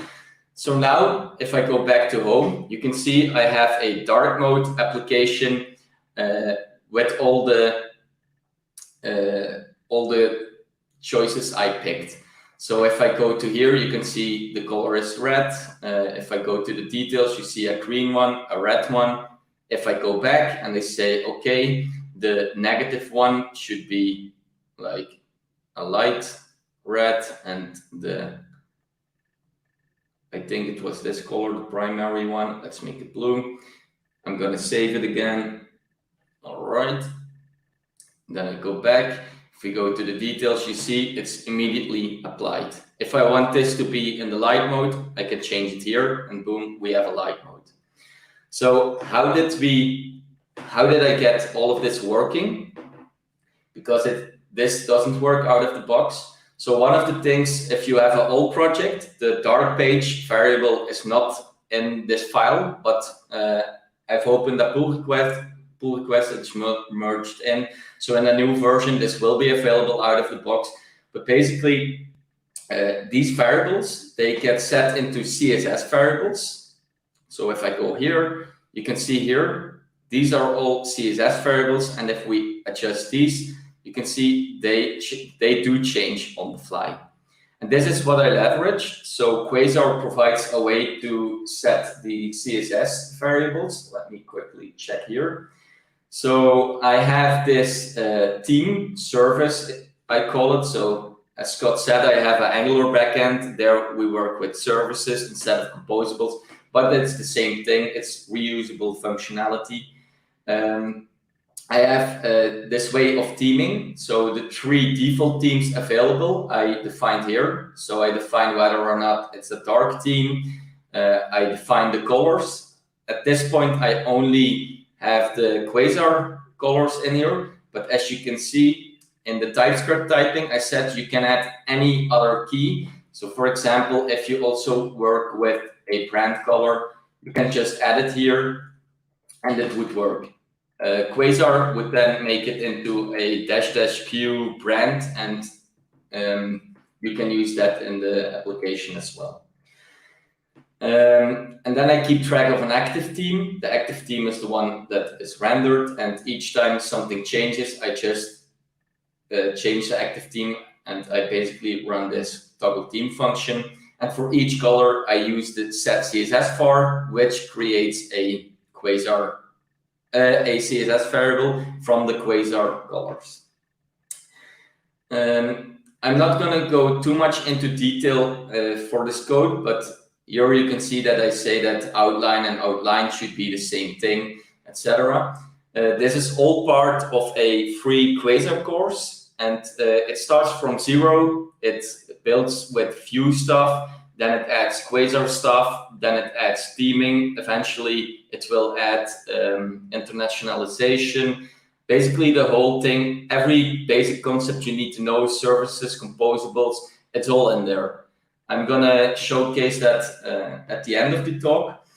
And what Scott said is to have this in your application, all you basically need is this team folder here, which provides the team service and the API. So I'm going to dive into the API now. This is how I render the settings page. So the settings page gets rendered from the custom components, which in this case is only the flex wrap component and the Quasar API.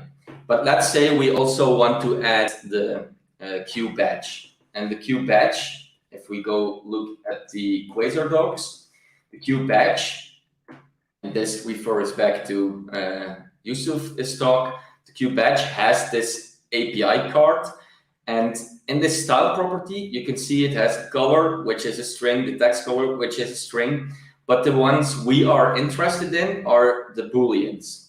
So now we could manually say, okay, Q badge, and then add those properties in, but that's not what we're going to do.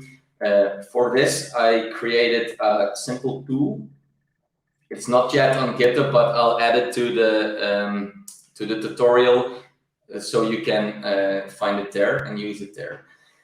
So Quasar gets installed, and Quasar in its disk package has this API, and the API is the JSON API that Yusuf was talking about. So if we go look at the Q badge, you can see that it has all this information, including the transparent property, etc., that we could see just in the API card. So transparent is a Boolean, and it's part of the style tag.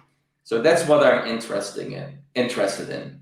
I want to grab all the properties that are of type Boolean that are in the category style. To do this, I wrote some code here. And what this basically says is, okay, grab me all the Booleans from these components and exclude the dark property, because I noticed if you add the dark property, by default, it attaches a value to it, false, and then it doesn't work the way you expect it to work. So I leave that one out and I grab all the other ones. I'm basically reaching into node modules, into the dist API. I iterate over all the JSON files. We just load the JSON, and then we grab all the things we need. So let's say we also want the Q badge in there. And I just define Q badge. And by the way, the Quasar docs you see here, to open it, you can just grab it from VS Code, Quasar docs, and then install them. At the moment, I think we have around 500 installs. And also, if you like it, leave a review, leave a good amount of stars. It all helps. Anyway, we defined that we also want to have the Q badge in there. So then I run npm run extract, which of course is a script defined in package.json, and that saves an extracted API. So I'm going to save it so with other formats. Now you can see we have the Q badge, the Q button, Q checkbox, Q color, basically everything we had before, and the Q badge. What I do now is I highlight this, copy it. And all I need to do now is replace this object. I paste it, boom, done. If I go back to my application now, you see it doesn't render it correctly. That's because one of the caveats is that there needs to be one reference at least in the code here. So I'm just going to put here on top Q badge. And I'm going to put it in comments. That's enough. Then it will render correctly. So now you can see it automatically added the Q badge. You can see that it has the properties. So if, again, I synchronize it up, I say outline, it will make everything outlined. I want to have the light mode. Okay, fine, we have it. We'll make this pink again. And then another tip is that here you can see that it makes the font color black on this specific background or on this color. So the tip here is to make it white. Then you know for sure that it has the correct contrast. But again, users can change this. If they want to have it like this, they can. But if you decide on a default theme, probably pick a color that matches with good contrast.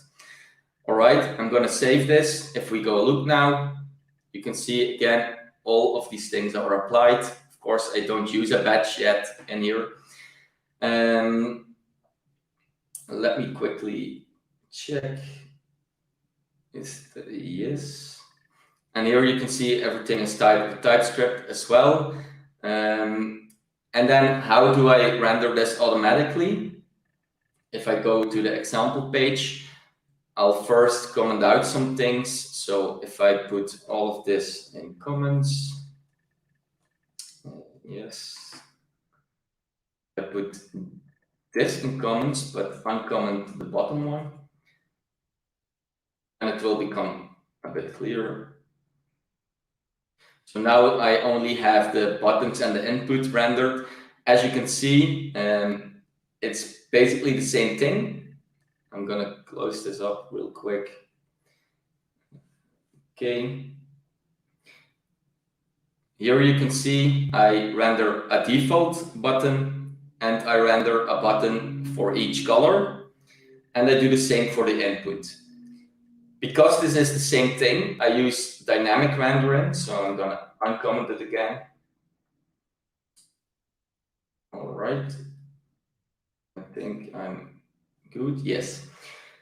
I'm using dynamic rendering. Here you can see that for each component, I render a default one, and I render a component with each color because the input needs a V model. V model is on here. It will also be bound to QButton, but QButton doesn't use a V model, so it doesn't really matter. And then I have some components that I exclude from rendering in the default way, and those I render separately with a conditional.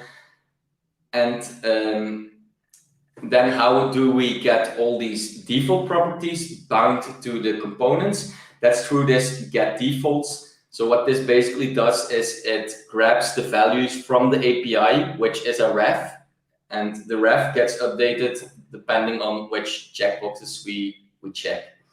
This is one of the caveats, so one of the trade-offs, as Bruno puts it.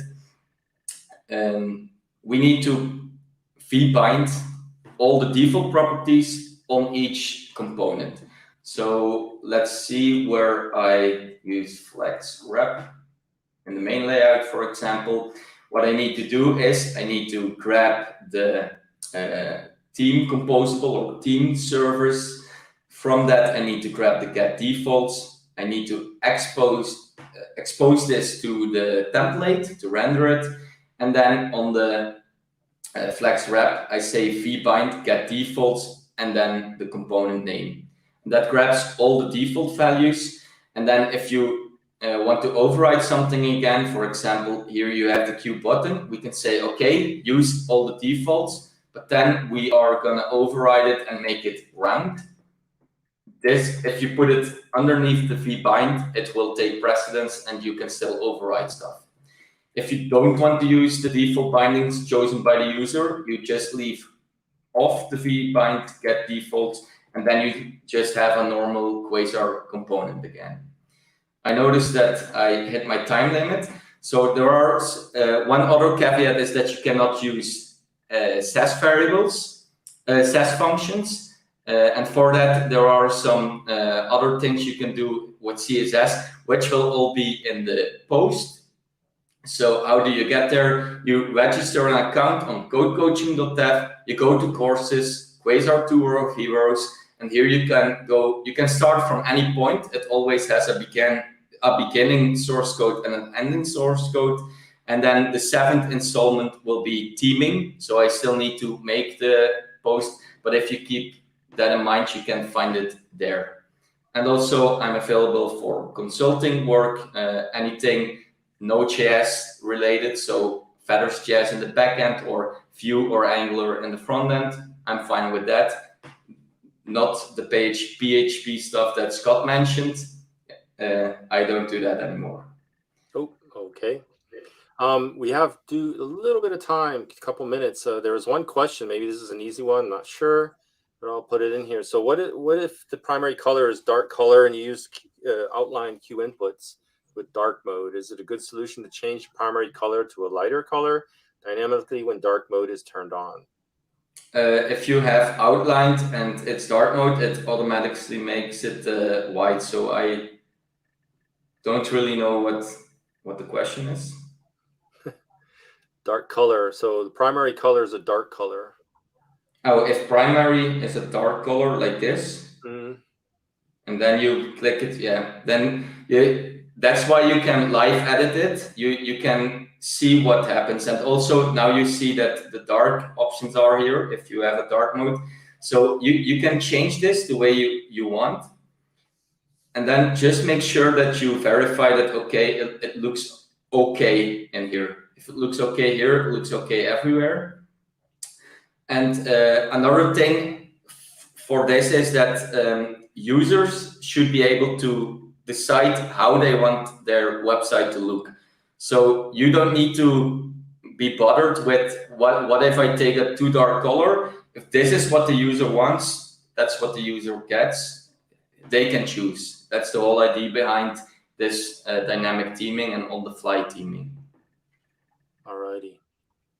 Salva SG, you're asking about like the references or the documentation. We'll be posting this, all the links and everything to the material, if you will, that will help you. For instance, here, this tool that Bart's working on, will give you all the information you need to get to it. So basically, Scott will post a link to this website. All you see now, everything you see now, the whole application with the list and this functionality, and it saves. You connect the API to save the heroes, so to say. All of this is part of this free course you can attend. All you need is an account. You need to register with email. After that, you can connect GitHub and Discord as well, and log in that way. But you need to only have a free account. That's basically it. Yeah, exactly. And again, we'll have this all in the description probably tomorrow morning, European time. And ready and go, and we'll post it to our social media when everything's set up in the video of the QuasarConf. Alrighty, so let's go ahead and add Paolo, and we're together. Oops, wrong one. There we go. Bart, thank you very much. Now I've got Paolo. See you. Bye bye. Thanks, Bart, and have a great evening. Or if you want, stick around. Maybe you can chat with some of the people. I'm watching the whole thing, so I'm sticking around. Awesome. Thanks, Bart. Take it easy. Paolo, how you doing? Fine. Really fine, thank you. So you're in Italian, and you live in Reggio Emilia. Hopefully I said that right. Correct? You're the CTO of Dream Monkey. And you're also a very important Quasar team member. Yeah.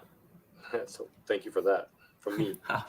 You're also a full stack dev, but you specialize quite a bit in TypeScript, and also testing. Paolo, you're working hard on the Quasar component testing abilities, and that's what your talk is about today too, isn't it? Yep. So, cool.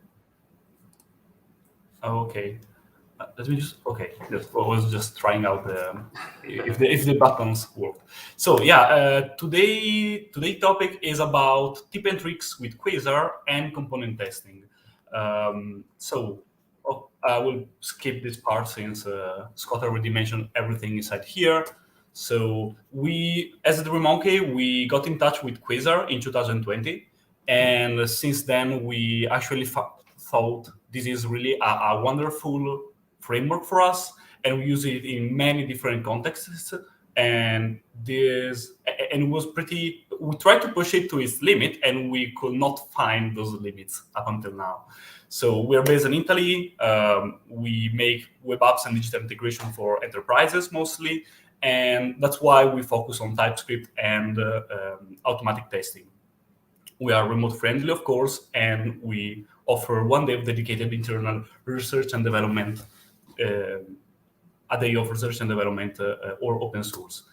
Let's now jump straight to the topic of today. So we will first see what is component testing and when it's useful to use it and when it is not useful. Then we'll go with some caveats with Quasar components, since Quasar components are pretty more convoluted, complex than a normal input or select.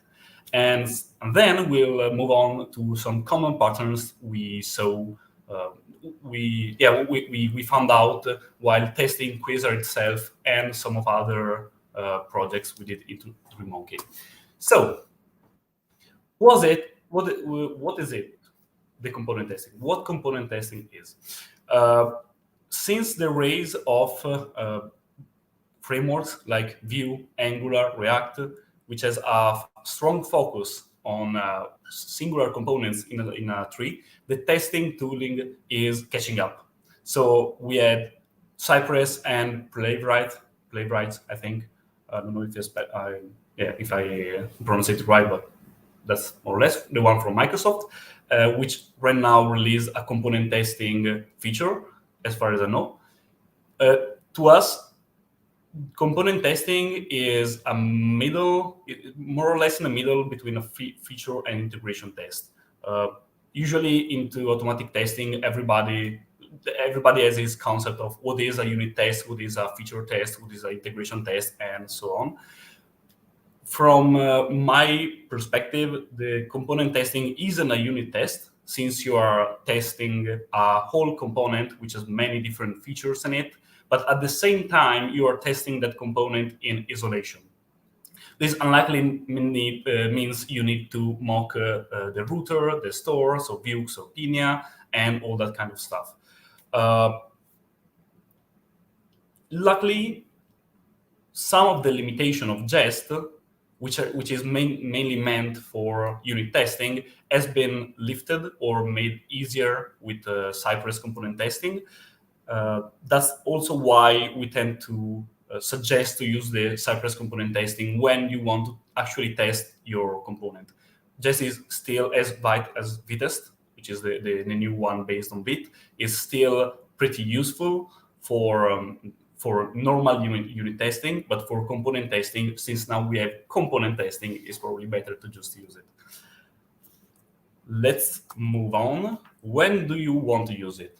Well, mainly when you have complex, reusable, but dumb components. So yes, you can still mock the router, the store, but most of the time you probably want to create a dumb component and make it as such that you can just test it by providing props and listening to his listeners, to his events, or by checking out what's inside the component, what the component just rendered.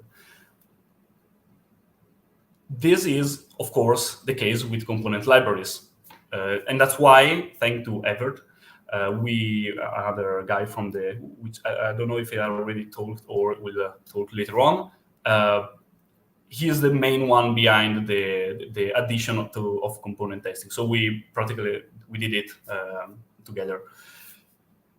We also added it to the Quasar UI. So if you know anything about component testing and you want to jump in and help a bit, we have a lot of components in Quasar UI to test. So just ask us something and we'll get you in the loop.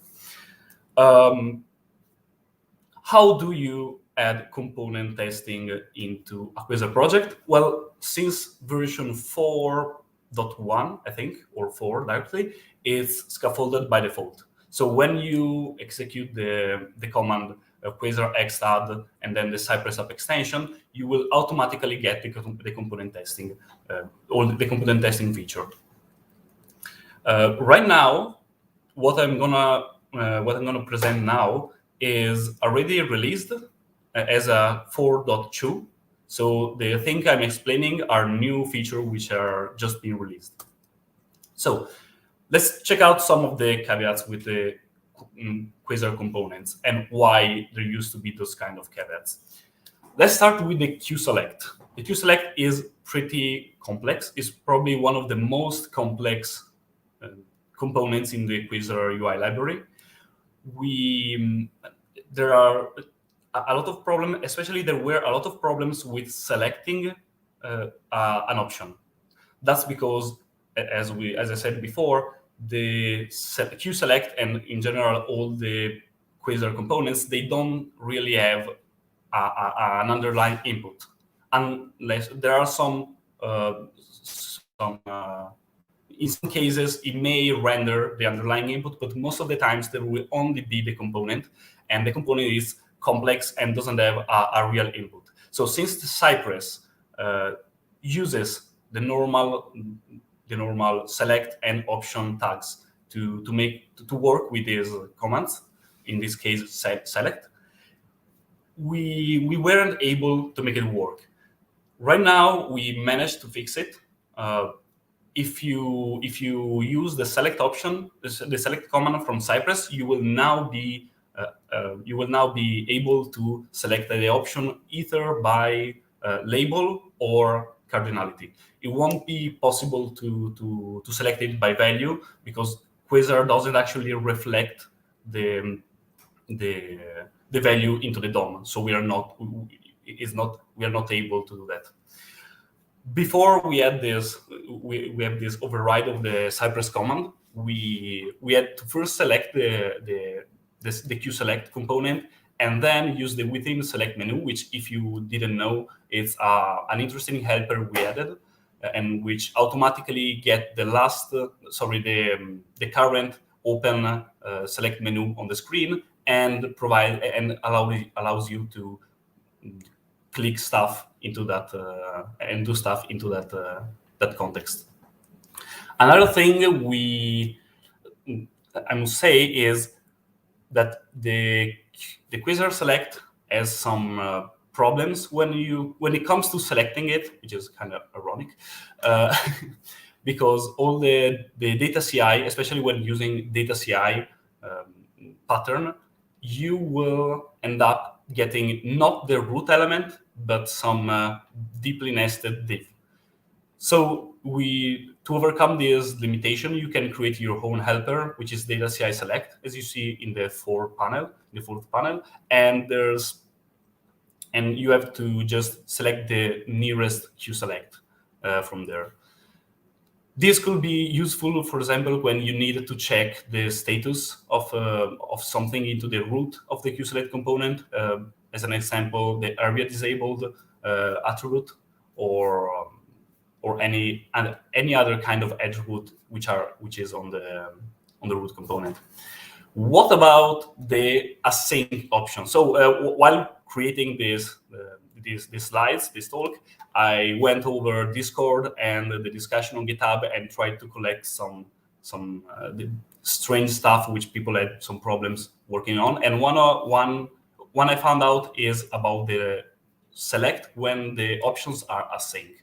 So provided that you added a loading reference which tells the QSelect if it's loading or it's not, you should be able to check this just by checking if there's a QSpinner inside it. So adding the data CI select get QSpinner should not exist. That should make your test wait for the async options to load, and then you can just act as we saw with the select command. Select has some limitation because, of course, we had to kind of fork the actual behavior of the native select command from Cypress. So unless we want to redo the whole everything that select command does, which is a lot of stuff, we had to add some limitation. So since the normal select will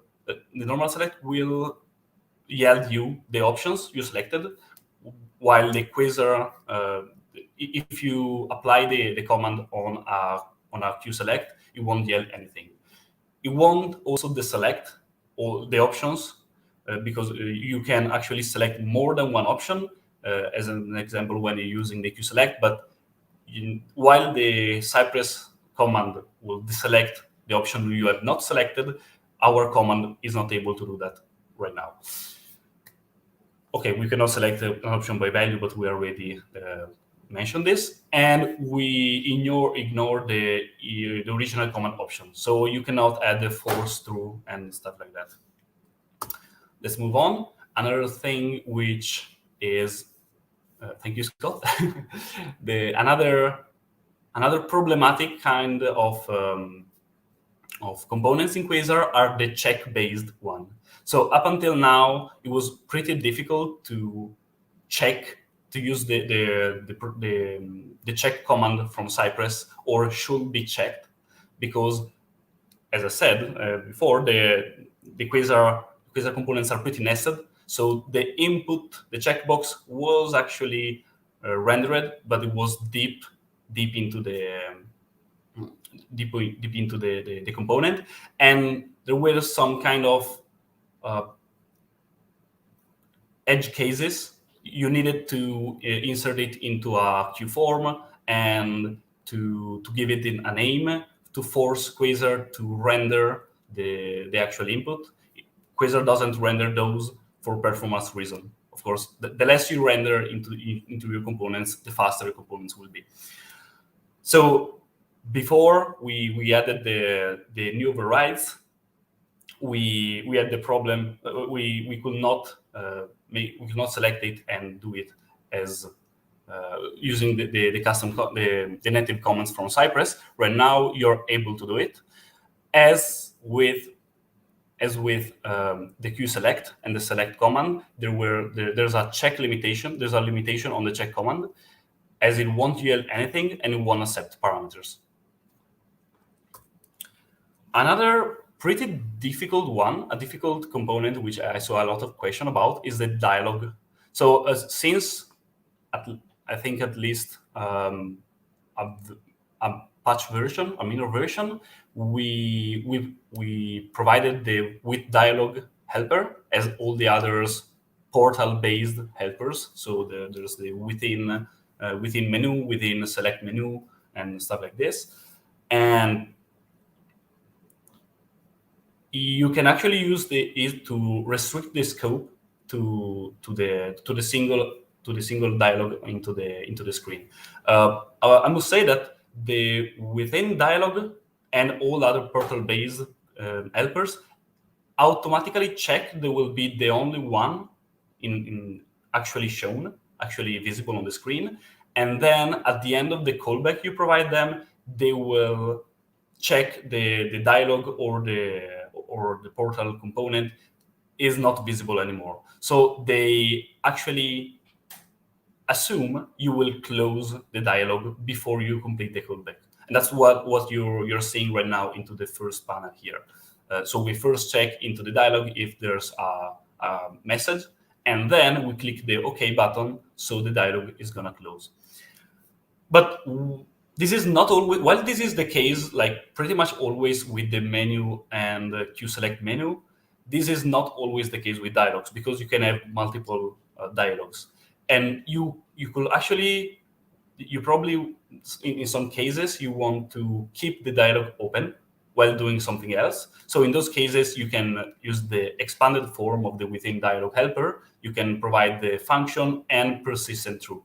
Providing persistent true will automatically will skip the check about the dialog component not being visible, not existing anymore into the DOM.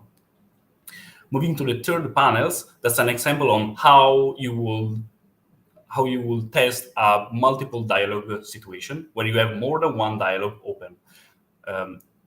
This is, as you see here, since the within dialog automatically assume is the only one visible on the screen, you will see there's data CI we are providing. So we are actually telling it, okay, open the first dialog, then within the dialog with data CI, my first dialog, execute this callback. And inside the callback, we are opening the second dialog, and then we are providing a selector in this case, which is a more general, because that data CI, of course, will search for data CI, but you can also want to select the dialog with the selector. And then you can do whatever you want with it. Another question we found sometimes is about Quasar plugins, how to test Quasar plugins. So right now, this is actually pretty easy. You just have to import the plugin you want and then use it as it will. It should work it should work normally as you will use it during normal development.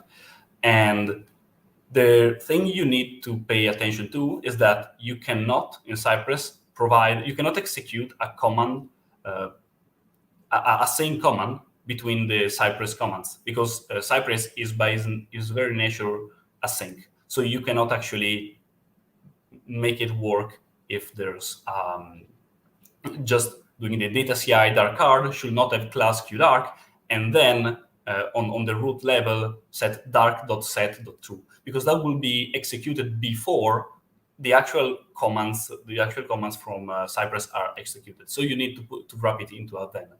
If the first one is not working, It may happen in some cases. Right now, I think there are some problems with Vite about this, with the Vite CLI, due probably to ASM and CommonJS not playing well together. You can still access the component virtual machine, the view wrapper, from the using Cypress view wrapper VM, and you can just access the $Q dark set from there. And this should work for pretty much all the plugins from Quasar. So let's check some common patterns we've come across in this month. So the first one is interacting with listeners. I don't think is a well-advertised feature into the Vue ecosystem, but Vue actually encode the listeners as props.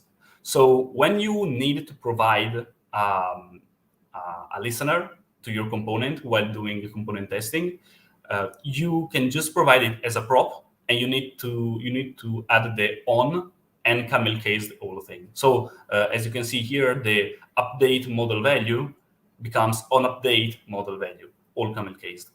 And you can use this to provide your own stub for a function stub, and then check if the stub has actually been called.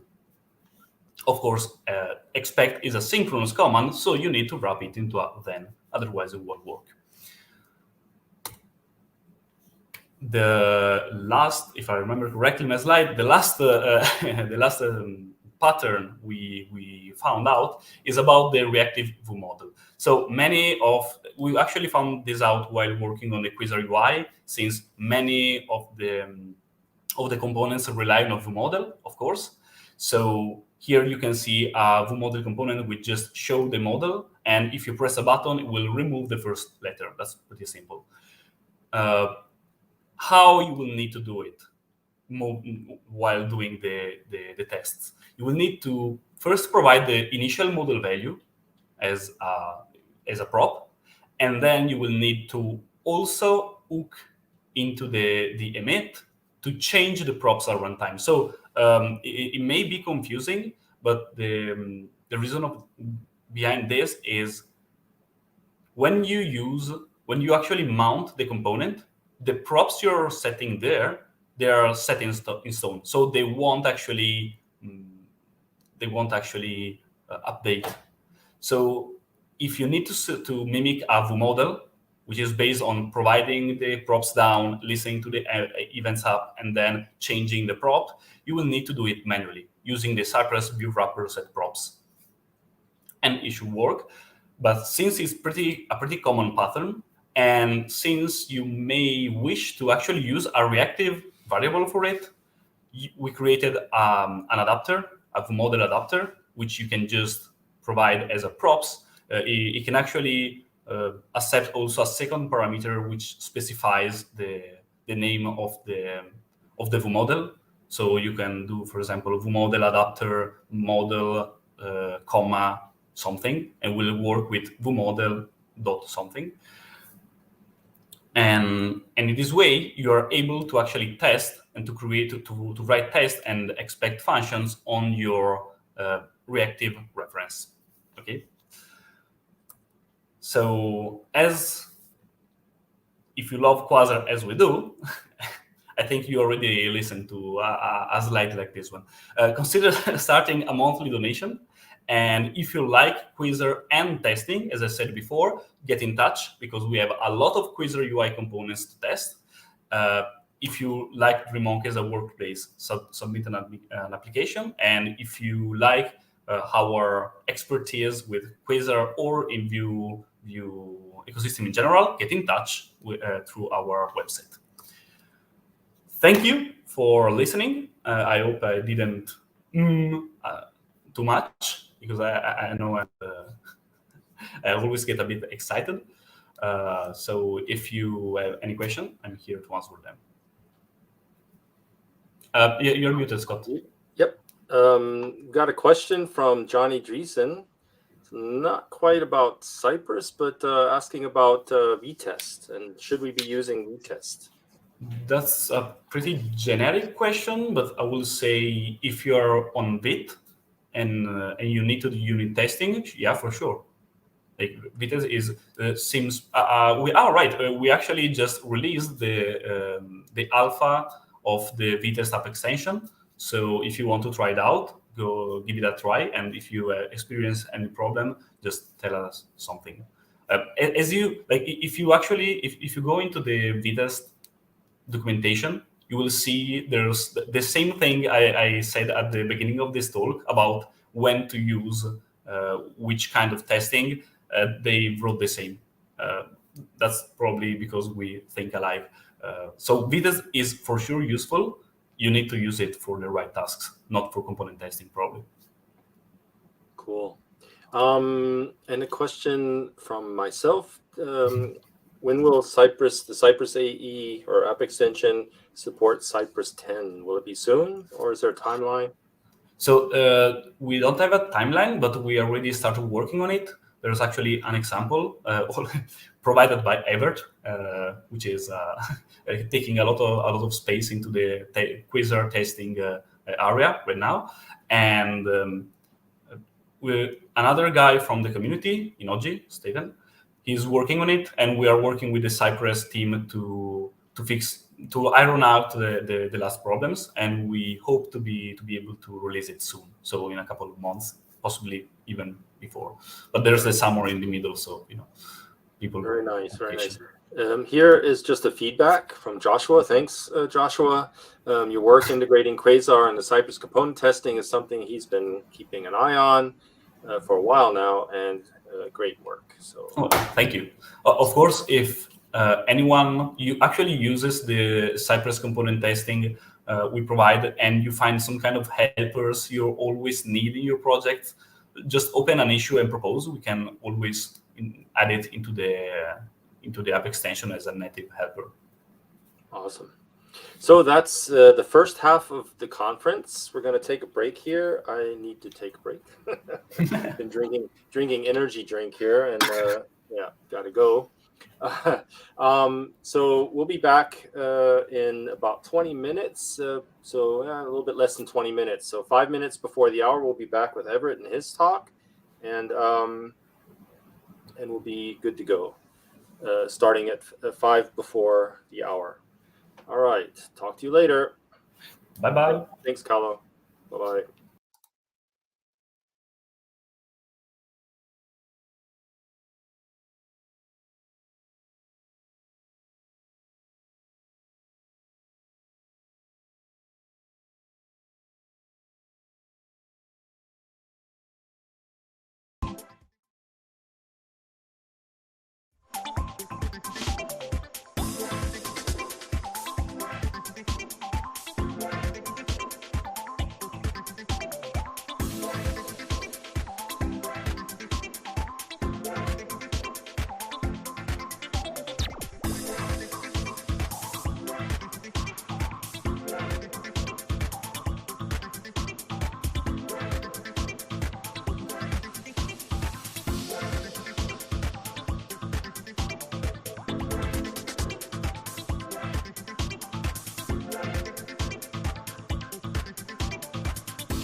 All right, we're back and on time.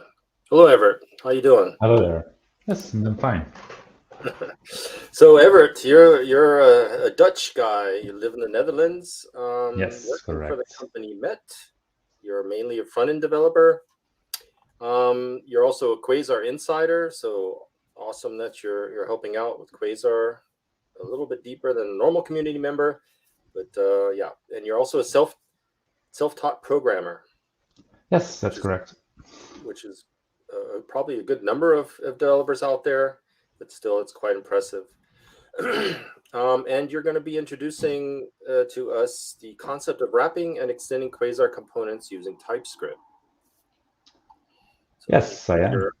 your slides in, and I'll let you go. Off you go. Thank you. Yeah, thank you for the introduction. Yes, indeed, I'm going to be talking about wrapping and extending Quasar components. The extending part I will get to hopefully if I have enough time. So let's dive straight into it. So first of all, let me explain what I mean with wrapping components, because not everyone might be on the same page with that. Well, if we use Quasar components normally, you maybe do something like this. You have Q input, you have some properties defined on it, however you want to use that Quasar component, basically.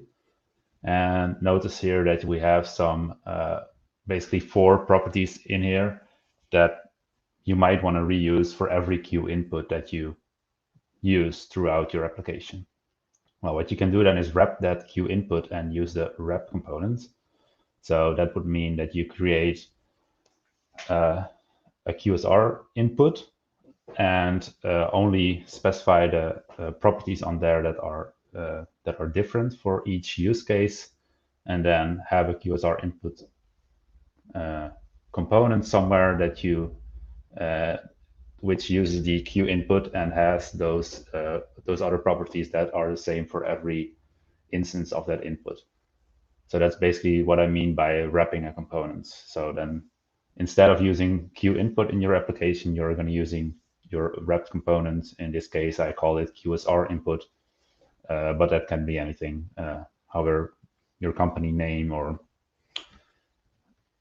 you can make something up there. So that's basically what I mean by wrapping components.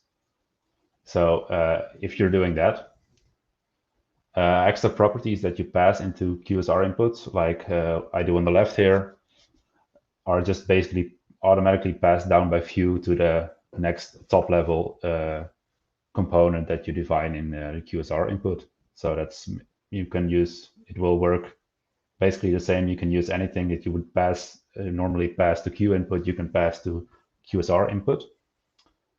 And then indeed you use the QSR input in your application. So first of all, why would you want to do this? Let's cover some use cases. The first, doing it this way, you could set default properties for Quasar components. That's something that's currently not really possible within Quasar. But you can do it like this. If you define your wrapper component for a Q input or for a Q button, you can set all sorts of default properties that you want to use for every Q button you use everywhere in your application. And you could, of course, override these defaults by per use case, or per time you use your wrapper component. But if you don't do that, you can just use a set of defaults, like you want your button outlines, or you want your inputs outlined, or whatever default styling you want to use for your Quasar components. You could also use it to add general component logic in one place. And then, for instance, I'm thinking about a QTable or a QSelect, where you have a custom filter function that you want to use for every QSelect you are using throughout your application. And then you can define that filter function in one place and use it everywhere. So you don't have to repeat that filter function. And well, that saves you time, basically. You could also put some custom design or stylings on top of your Quasar components. So if you have some custom CSS, you have to adhere to some sort of design system that in your company, which means that you have to customly style your Quasar components, or basically your Q input for something. You have to apply some custom styling. You can use that. You can use the few single file components to put it in a style block in there, instead of having to put it in a global style sheet or something. Then I, at least personally, I like to keep my styles close to my components. So I like to use the few single file components to do that, and also define the styles in there. And if you use wrappers, you can do that basically. So that's a nice use case, and it also makes for easy refactoring. Of course, if you want to change your defaults, you can do that in one place. And if you are using Q inputs everywhere, you have to go through your whole application and change. If you want to switch, for instance, for outlines to fields, you have to go through all the places used as Q input. And if you use wrappers, you only have to do it in one place. And you can use it to extend component functionality. So, well, I will show that in the end. I will show an example of that, where basically you can add any type of functionality you want to add to a Quasar component. If you want to pass an extra prop and do something with it, it's easy to do when you're wrapping Quasar components. So, well, in the rest of the presentation, I will show how to do this basically. But there are some challenges when doing that. Of course, there are.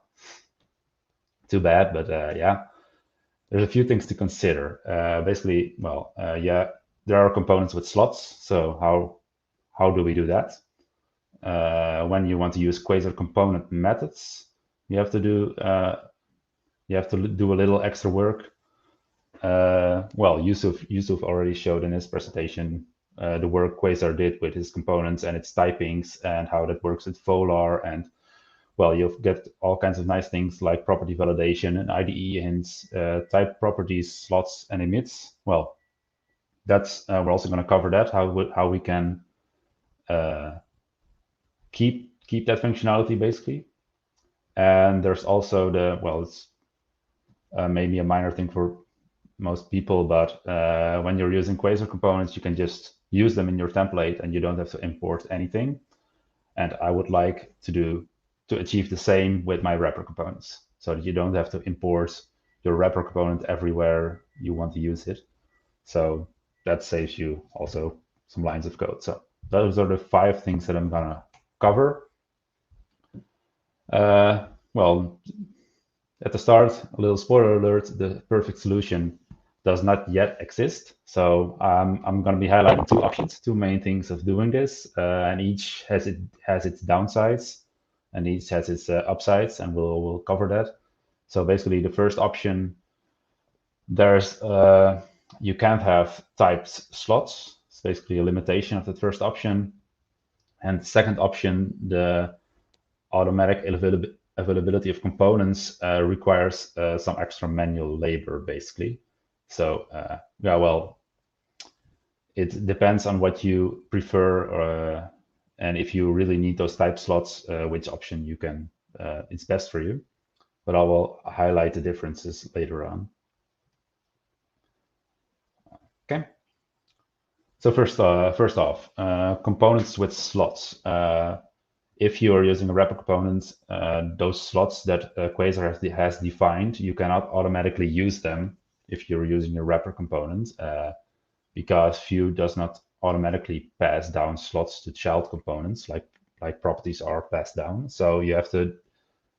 There's a nice little trick I found in a gist somewhere that makes you do this. So if you put in your wrapper component, you put this code, basically a sort of v-for loop for templates, and you create slots for all those for all the slots that are passed down, it will automatically work. So if you add this little piece of code into your wrapper components, all the slots that are available in Quasar components, you can also use in your wrapper components without having to think about it anymore. So that's nice. So that's that part covered. Then next up are the Quasar component methods. how does that work? Because, well, if you reference a Quasar component like a QInput in a ref and you use it in your template, you can use all the methods that Quasar has defined or exposed to it that you can find in Quasar documentation. So the examples I will show, by the way, are using script setup and TypeScript. And you could also, you probably just rewrite them to not use script setup if you want, but I have not tried it for the option API. If so, that's maybe for people that use the option API. You can try it for yourself if you can find it out. I did not have the time to work that out completely for this one. So when using Quasar component methods, normally you would do something like this. You have a QInput, you put a ref on it. Inside your script, you are referencing that ref, and then you can, in your method, you could call that input ref, and you could call the methods on there. And if you then, on the value, if you hover on there, you get autocomplete and documentation on hover. For instance, the focus method will show some documentation on what it does, and you will get autocomplete for all the available methods that are available for that QInput. Well, we of course want the same thing when you are using wrapper components. So we have to do a little bit of extra work to achieve that. So here is an example for our wrapper component, how that looks. We have a ref, just like we have for the normal QInput. And then the line where we define that input ref, you see instead of referencing the QInput directly, we have an object with a key input that references the QInput. And the key input that is defined in there, we have to manually decide in our wrapper component how that is called. In this case, I call it input, but you can basically name that any value you like. And then in the methods, you have to do you have to reference that input key from that object, and then the rest is basically the same. So inside your wrapper component, that will look like this. So we also put the ref on the QInput in there, and then we expose that input ref basically with define expose, which is a script setup method that's only available for script setup. And then you can expose an object where you define that input key and expose the input ref so that what define expose does is if your the parent component references this component, it defines what is available to that parent component when this wrapper is referenced. So that is basically all that you need to do for using Quasar component methods. And then we get to property validation and IDE hints. Yusuf already showed it, but here's are a few examples of what is out there currently. You can hover over properties and you get some documentation. If you type, you will get auto-completion, and there's also some validation on, for instance, in this case, the label expects a string, and if I pass a number, it will highlight that as an error. So we want the same thing. We don't want to lose these features when using wrappers, of course. What we can do inside our wrapper components, so in this case is QSR input, we can extend QInput properties. So what we do is we pull out the QInput props type definition from Quasar, and we define our props using that basically. So we have to define our own interface in here. Because there's currently a limitation that we cannot pass an imported interface to define props directly, because that view will throw an error. But you can do a workaround where you, inside your script setup, define your own interface and extend QInput props basically. And there's a small little caveat when doing this is that every property that you are using in your template, you have to define like this. So if you're using model value inside your wrapper component, you have to specify it like this here. So basically, we're saying model value is of type Q input props model value, and then you can. So that's all. And all other properties of Q input are available, but if you are using them in this template, you have to define them like this. And then there's type properties, slots, and emits. This is overlapping with the previous point. There's for property typing, we already saw that, so that works. Emits are also typed automatically when extending Q input props. And if you are using, but there's also another thing that Q input has is that you can have autocomplete and documentation for slots. And there are basically two options to do this.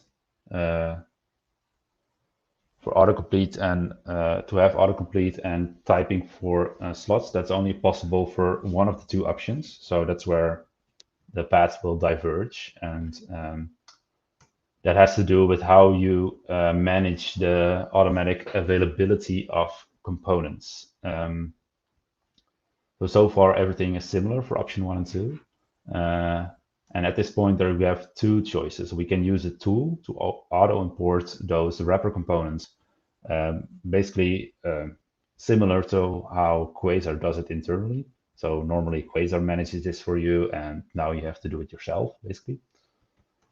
And you could also register every wrapper component that you define globally in your app. So that are basically your two options. And there's a few pros and cons to each option. When you auto-import, only the wrappers that you have defined that are actually used are imported.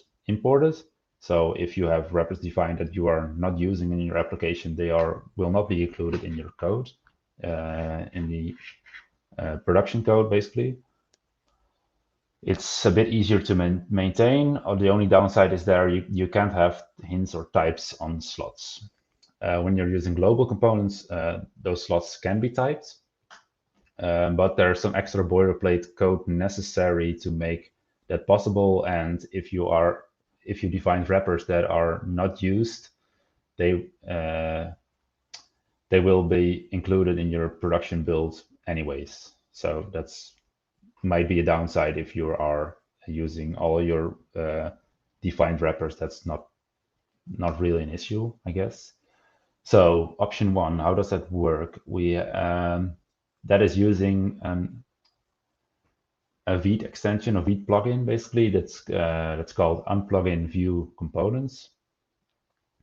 You can add it at the top command with the top command, and then inside your Quasar config, there's inside the build section, there's a Vite plugins array, and you can insert the following code in there to make it work. And you specify the option DTS is true. That means that it's going to generate like a global components DTS file, and that basically contains like a definition for which components are globally available within your project. But it will auto-generate that, and if you include that in your TS config, things will work, basically. So that's pretty easy setup. With option 2, it's a bit more work. We have to define, basically we have to declare our global components, and we can do that in a boot file. For instance, I will create a boot file wrappers.ts, and inside that boot file we can do like app.components and define the name of our global component, and then pass on in the imported wrapper component. And that's for the availability of the part. If we also want it typed, if you want to define the types for that global component, we have to do a second step, basically create a wrappers.d.ts file in which we use that same global component constructor that Quasar uses internally to type its global components and do it basically in a similar way. So in this case, it will look like this. We declare a QSR input that is of type global component constructor and pass in our props and pass in the regular input slots that Quasar already has defined for that component. And that QSR input, I externalized it to a types file because you also want to import that again in your wrapper component so you don't have duplicate code. Otherwise, you would need to define the types in here and the types in your wrapper component, and that would be double maintenance basically. So if you externalize that to a file and import it in both locations, you don't have to repeat yourself basically. Yes, that's also what I said here in the slides. And then to wrap up, which one, if you want to use this, which one do you choose? Well, that's basically personal preference, I guess. Personally, I don't like boilerplate code, so I would use option 1. But if you really need typings for slots, you can use option 2, of course. And where can you find the code? Well, I created a repository in which the code for this presentation is stored, and you can find it at the below link. Scott will also share it with you afterwards, I guess. There are 2 branches in there, option 1, or the main branch, and option 1 and option 2. The main branch contains option 1, and if you want to see how option 2 works, you can switch to that. And then as a final bonus, I'm still within my time limit, I think. Extending Quasar components. Here's an example of what I made. I made a Q input field which has a floating label. So that's basically how Material Design has designed it. Although it's quite difficult to make it work properly. But I extended the Q input component to make the label look like this. So it has some styling. I also added a custom property that controls the animation speed of how fast that label moves up. So you can see it with the name. It's like it moves up slowly, and with the profession and hobbies, it will go pretty quickly. And for your idea to how does that look? Well, basically, this is the component. These are the 3 sections of the template, the script, and the language. So I will leave this up here just for a while so you can take a quick look at it, how this works in practice. Notice that I defined that animation speed and that I put the GSDoc comment style above it, so that that will appear when you hover over that property if you're using it. So that's basically the inline documentation that Quasar also has for all its properties. And then you can use that property with the nice vbind inside the style tag that Vue now supports since well, not that long. It's quite a new feature, so maybe it's unfamiliar for you, but this is a nice use case to use it, basically. So that's it, basically. The slides and the code are all in that same repository, and for anyone who was wondering it, I made these slides with SlideF, so a shout out to them as well, because it worked pretty well. I liked it. So.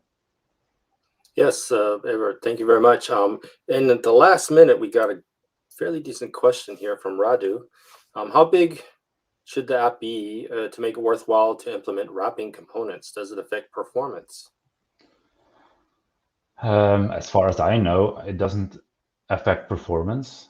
At least I would know. I don't have the data to support that, but yeah, I think either way, it's some boilerplate code, and if you are just making a simple app, testing things out, it might not be worth the time, but once you get used to it, it's pretty easy to set up. So I will any decent sized, medium sized to large sized project I will start or work on, I will use this basically. Yep. So it makes refactoring easy. It makes setting defaults easier. Well, there's a lot of pluses for this basically, and not a lot of downsides. So yeah, I'd say basically as soon as you start needing to do things yourself, at that point, for components, your own components, or getting certain properties or certain things going on with your own components, at that time, definitely you need to start wrapping. yeah, it's also, and if you're working in a larger company, for instance, I work with a designer, and they deliver the designs, and we have to adhere to those designs, and those designs do not match Quasar components one-on-one. So we also have to do some manual styling and tweaking to make those components look like the ones that are designed. So if you have to do any of those things, it's this setup is quite handy basically. Yep. All right, Evert. Really appreciate you talking with us, and wish you a great evening. Yes, thank you. And now we've got Mike. Mike, how you doing? Hi, great. Yourself? Good. Mike, so you're out of Canada, as far as I know. Yes, Toronto area. Toronto. You're also the founder of Engineer Tools.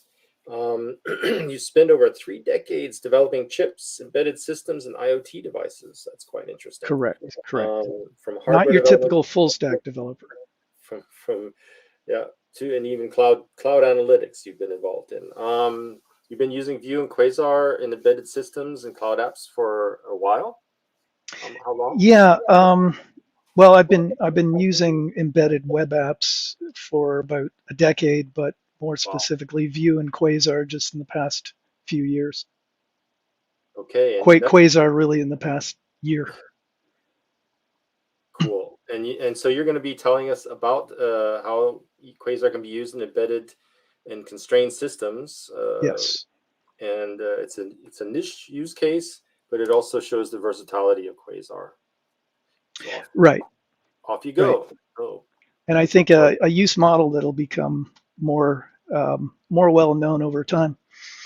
Okay, so here on the left is a chip my team and I developed in previous companies. So this is my background. This is where I come from, and sort of evolving towards embedded systems. So here, just to give you a bit of background, see ASICs, this is what I've done most of my career, and then these types of industrial IoT embedded systems more recently. So this is the way I see the world, and I'm not going to go in this in any detail, but generally I think most people on this conference will be up in this, what we would call full stack developer. But there's this whole other world under here, which is the embedded systems. So this is both hardware and software.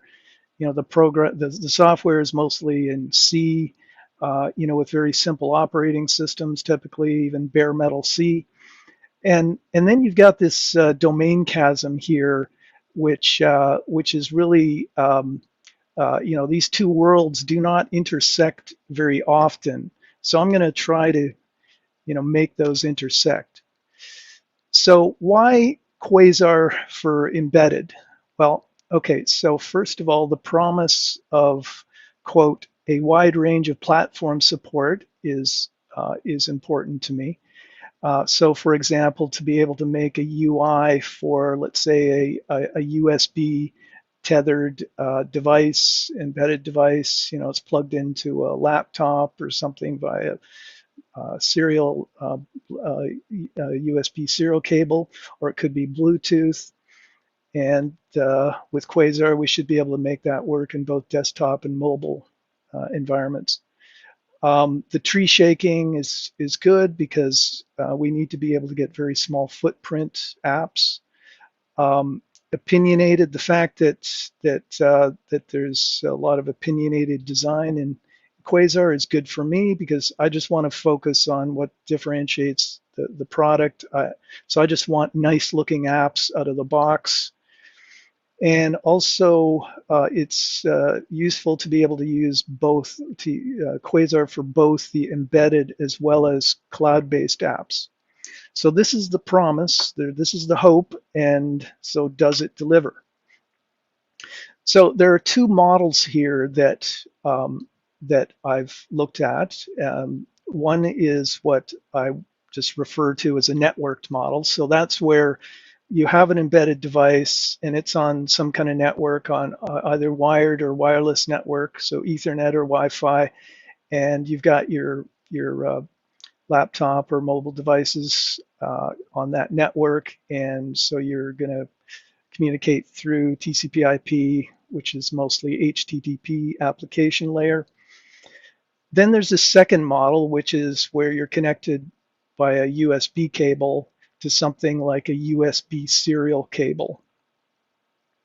Okay, so those are the two models that I want to consider. So for the first model, this is the networked model, and there we need to embed our code right into very small processors with not a lot of memory resources, either flash memory or RAM memory.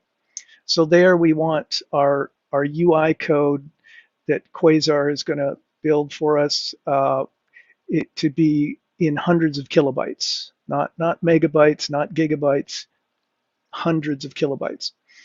Also, we can't cheat by using content distribution because we may be offline. These systems could be, let's say, deployed in the field where we have to configure some industrial IoT device, and you may not have any internet connectivity when you're doing that. For the use model 2, what's important there is we got to be able to interact with hardware. So serial ports, USB, Bluetooth, even PCI Express. So basically, my criteria here is we should be able to do whatever you can do with Node.js, for example. So any hardware interfacing you can do with Node, we should be able to do. So this is the embedded web server. So this is the network model.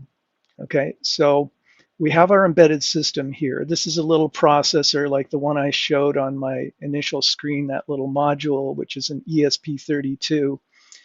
And so the ESP32, we program that in C, and we build ourselves a little web server here. And that web server is just going to serve static files that are built with as a single page application with Quasar. And it's just going to serve those up. So when your device here hits HTTP port 80, it's going to get the initial transfer of that application as static files.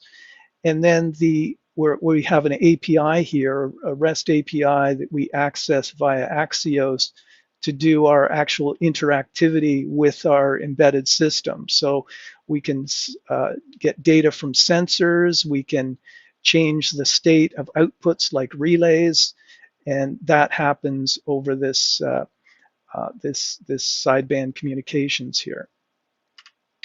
Now we can set up a nice dev environment here with our hot reloading by just having a dev server, and then here we can redirect our Axios calls over to our embedded system.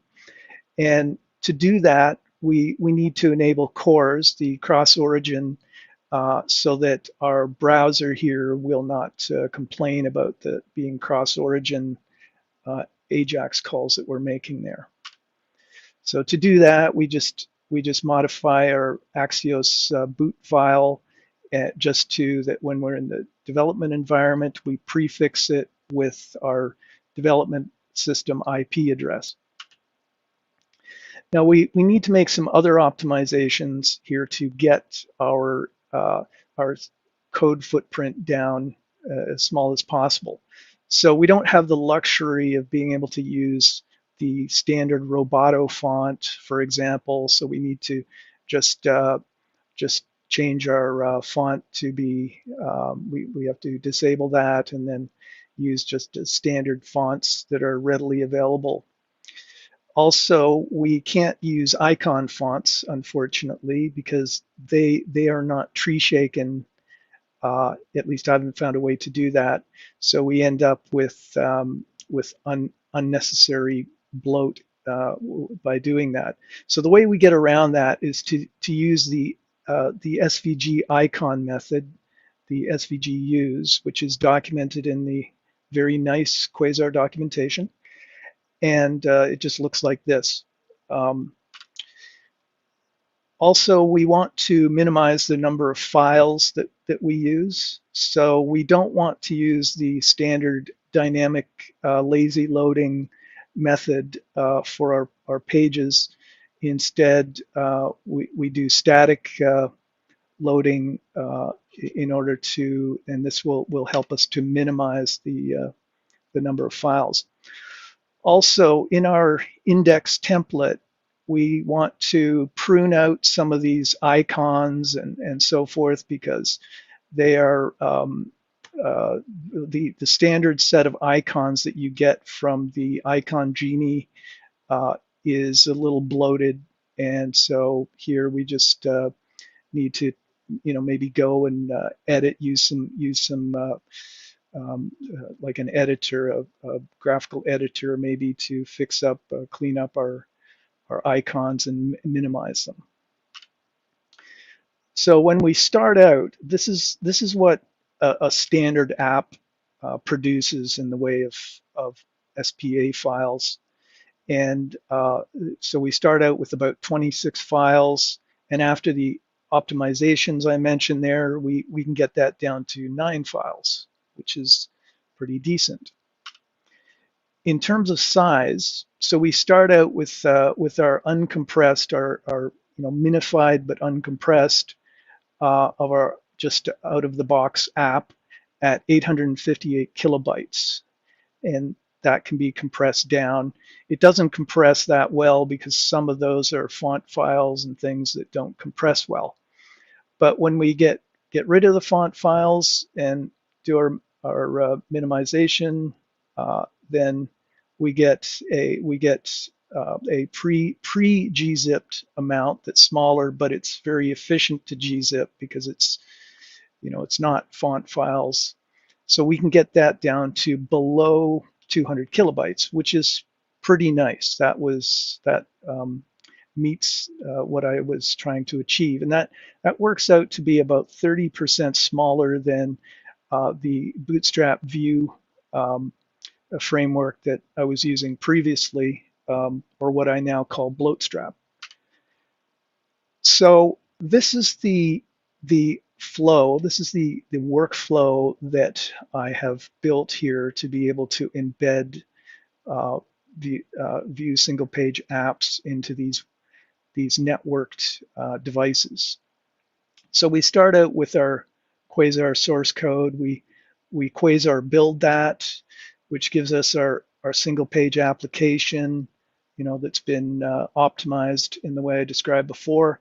We gzip that to create another set of the same files but gzipped, and then this is run through a bundler. So this is just a custom app that bundles that into C and H files. So here in our embedded system, our tool flow for that, which in this case is ESP-IDF, it's a GCC-based tool flow, and it is C-based programming. So here we create the data that we need from our compiled Vue app merge it in with our GCC flow and produce a binary ROM image, and that can be programmed in with a programming cable, or it can be programmed in over the air with another utility that builds that. So that's the workflow that we've got. The C and H files look like this. So we have a here a structure that describes each file, what its URI is, what its content type, its length, and so forth. and then we have an array of those and each one points to a static array, which has just been built from our compiled gzipped SPA files, and those are just static arrays that create our ROM image. And so this is what a typical app looks like. So, you know, the apps I'm building here are pretty boring compared to what we're seeing in the conference here, but, you know, they're just doing basic things like configuring the hardware, you know, set up the networking and so forth. Also things like the firmware update. So here, you know, we do some drag and drop of our firmware file in here, and then, you know, when we press program, then we get our progress bar and it programs it, and then we reset. Now on the cloud side, you see we've got essentially the same looking app, but this is actually running in the cloud. This runs in Mongo Atlas. And so we've got the same look and feel. In fact, it's even too much the same that, you know, you don't know whether you're in the embedded system or the cloud. Okay, so let's talk about method 2, which is our USB device here, the USB serial device. Now, the problem we've got immediately here is that the good old serial port, you know, that thing that's been around since the 1960s, doesn't seem to work. So currently there's no working serial port example. There is one here built by S-Lite that used to work, doesn't work anymore. I can sort of make it work on a good day in development mode, but I can't get it to compile. There's actually been a discussion on this for a while, but it's sort of stuck there. It's without any progress. The bottom line is that, you know, I just want to be able to do whatever I can do in Node.js. I just want to be able to expose that up into Quasar. And by the way, I realize this isn't specifically a Quasar problem. This is a industry-wide problem. There's the web serial API. The problem with that is it's not very well supported yet in browsers, but that is an alternative. But it's sort of, you know, sidestepping the issue that, you know, really we want to expose all the features of Node up into our app. So I came up with this workaround, which actually ends up having some advantages. So what I do here is expose the serial port npm package, you know, which, you know, works with our embedded system on that cable. And I've created something here that, you know, it looks a lot like the embedded system I showed you before, except this is not running an embedded system. This is just a Node.js app running on the PC. So here we just take our single page app and expose it through our HTTP server, so that when we hit port 80 on this, it brings up that single page app. And the files can either be sort of built into the executable here, or they can sit external as files that you can, you know, just update over the air or something. Here, and then we have this REST API that talks to the serial port API and just exposes that to our Quasar app over HTTP. And the actual communication, the receive, transmit data is done via WebSocket. Again, we can do our dev environment, our hot reloading, just by CORS enabling this interface, and do it that way. Here, if you look at these endpoints here, these mirror the same features of the serial port API in the npm package, you know, with a couple of exceptions there. So with that, we can build an app like this. So if anybody's used an app like Putty or Terraterm or something like that, it's just a serial port communication app. But we can also do other more interesting things, such as here in a subsystem doing data acquisition.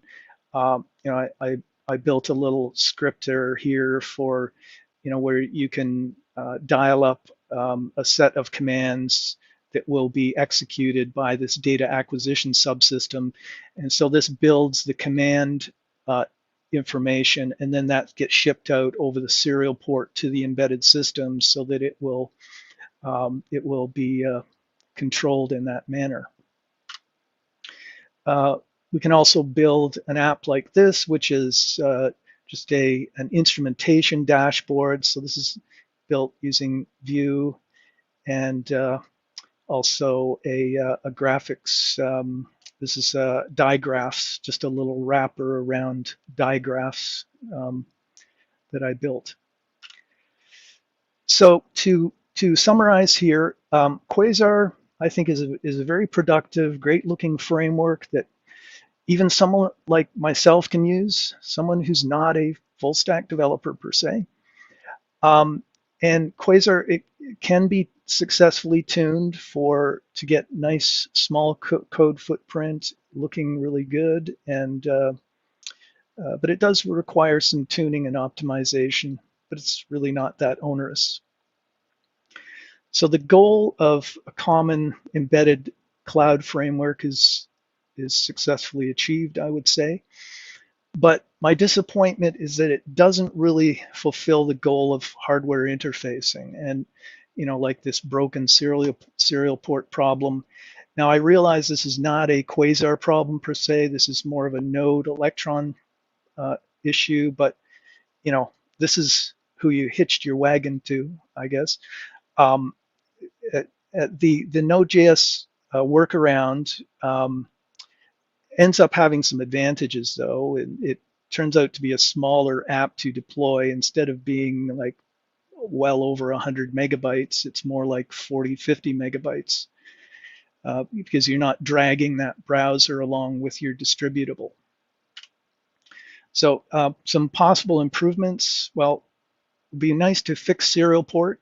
I don't know who is really qualified to do that, but if anybody has some ideas, please let me know. I could maybe even offer a bounty. Could we, for example, tree shake the icon fonts?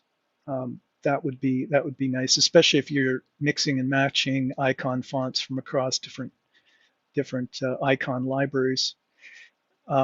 Also, could we have a new mode here where we have a mode where we compile this node app like I've described here, and instead of dragging along that browser with it, it just launches your system browser and just deploy an app that way. And so that's all I've got to say. Just if there's any questions. Sorry, I can't hear you. Thank you. I was on mute. Yeah, so great presentation. Thank you very much. We do have one question I'd like to show you, a little bit of feedback, but here's the first question. Any comments, experience on Web USB API in SPAs, or is that the same as the Web Serial API you mentioned? Yeah, there's a bunch of web this and that. They're trying to bring more hardware interfacing functionality down into the browser, and yeah, like for example, one of the problems with something like the Web Serial is that you can't remember your state. See, it sandboxes that serial port, which means that when you select a serial port and your modes and so on, then you can't retain that so that when you open the app again in the future, it's going to remember, oh yeah, last time I was on such and such a serial port, and just reopen that automatically. So because of that sandboxing, it kind of loses some convenience functionality, and just judging from the types of apps that people in, let's say, the industrial IoT space would be used to using, it kind of makes it a little unfriendly for that. All right. Yeah, Jox, thanks for that question. One more question came through from Radu again. Among all the frameworks that you considered, I'm assuming you did consider other frameworks, so Quasar was the one that gave you the least amount of problems? Is that why you went with Quasar? Or yeah, I mean, I guess my initial criteria was, how quickly can I get some results and get up and running with something? So I just found Quasar to be very quick to get running, and it's it just gave me good results right out of the box. Cool. Yep. That's so I always say RAD. Kudos for that. Kudos for that. RAD front end, right? Rapid application development front end framework. Yes, indeed. And just real quick to finalize here, just a comment. Brad Dunn said, "When all of a sudden your project idea list expands to hardware." So, and then another one, jaw dropped right after that. So yeah, funny. All righty, yeah. Great. So Mike, thank you very much. Thank you. Appreciate the time, and it was very interesting. And see you different next time. perspective. Yes, absolutely. All right. Very interesting. Thank you very much. Thank you. And now we've got our next speaker, Carlos. How you doing? Hi, Scott. How are you? All right. So Carlos, you're living in Western Australia. So very, very early in the morning there, isn't it? It's 2:40 something, I think. Wow. Yeah. But you're originally born and raised in Mexico, correct? Yeah, that's right. That's right. All right. And you're founder of the Engineer Tools. You're a mechanical and electrical engineer by profession, actually, but a software developer by passion. Yeah, that's right. Similar to Mike, I guess. It was really interesting to see what he's doing with embedded systems. That was really cool. Yep. So you've used Quasar to build tools, but mainly for engineering disciplines. And that's what your presentation is going to be about. A couple examples of those. That's right, Scott. All right. Let me get your presentation going and get out this question there. Forgot about that. And off you go. Thank you very much. Thank you, Scott. And thank you, everyone, for the opportunity to have a chat with you. Like Scott mentioned, the use I have for Quasar and what I want to highlight is how I used it to build engineering tools. And just to sort of be more specific about what do I mean by engineering tools. I pulled this from Wikipedia. So the context in which I'm talking about engineering is sort of your classic sort of fields of applied science and physics.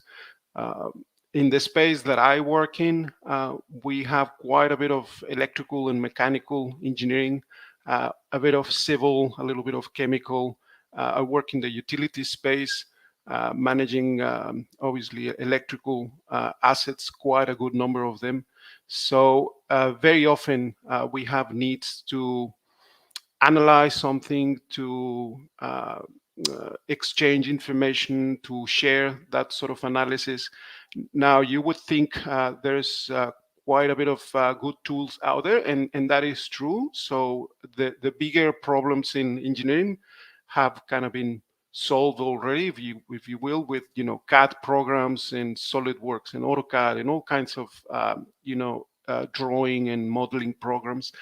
But then there's a bunch of more specialized sort of use cases and needs. And what happens typically is, I don't know in your industries, but in my space, you use the standard out-of-the-box tool, but then you definitely want some form of customization, or the company that you're working for has a very specific way of doing that particular thing, and that's where sort of tools start proliferating, and people need to develop their own or adapt their own things or their own use cases. What many engineers resort to, and this is one of the things that I put out there online. You tend to use Excel a lot. I would suspect many people's familiar with this, but for any particular use case, Excel has been kind of the go-to tool to, I guess, develop these sort of very custom little tools and use cases. But Excel does have its limitations.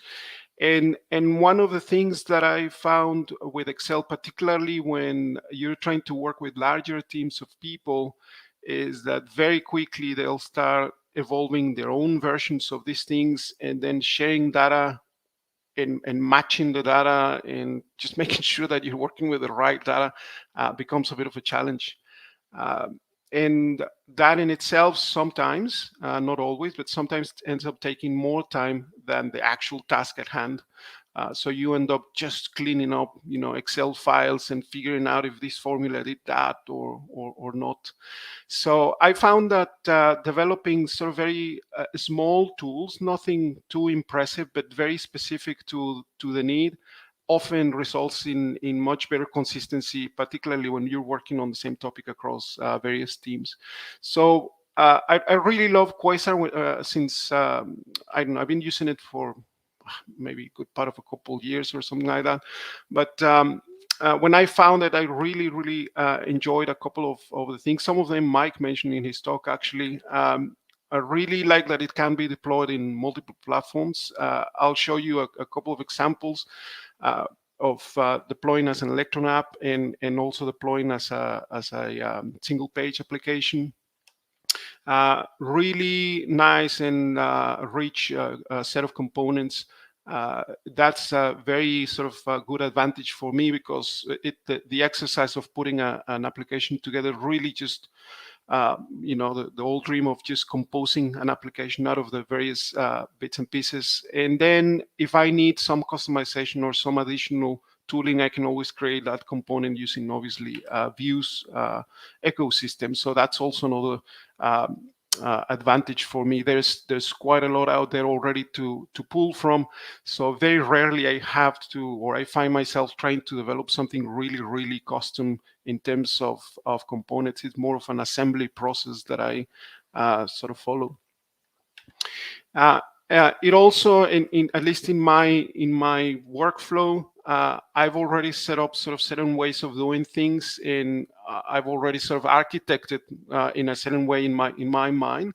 So I end up kind of cobbling the pieces together in a reasonably standard way. So it allows me to iterate very quickly and share the application very quickly with people that's interested. In some cases, it's been a matter of a weekend or two for my team to have a need, and I go out, have a bit of a prototype, and put it back on the server, and then we're experimenting on it already. And ultimately, I really find it fun to use. It's in my case, it's been quite productive to use. So what I'm going to share with you is 3 examples of various elements of engineering that I've made an application for. One of them is risk management in the space of asset management and managing electrical assets. We use risk as a way of understanding what option is better than other and which options obviously represent a higher risk of implementation, things like that.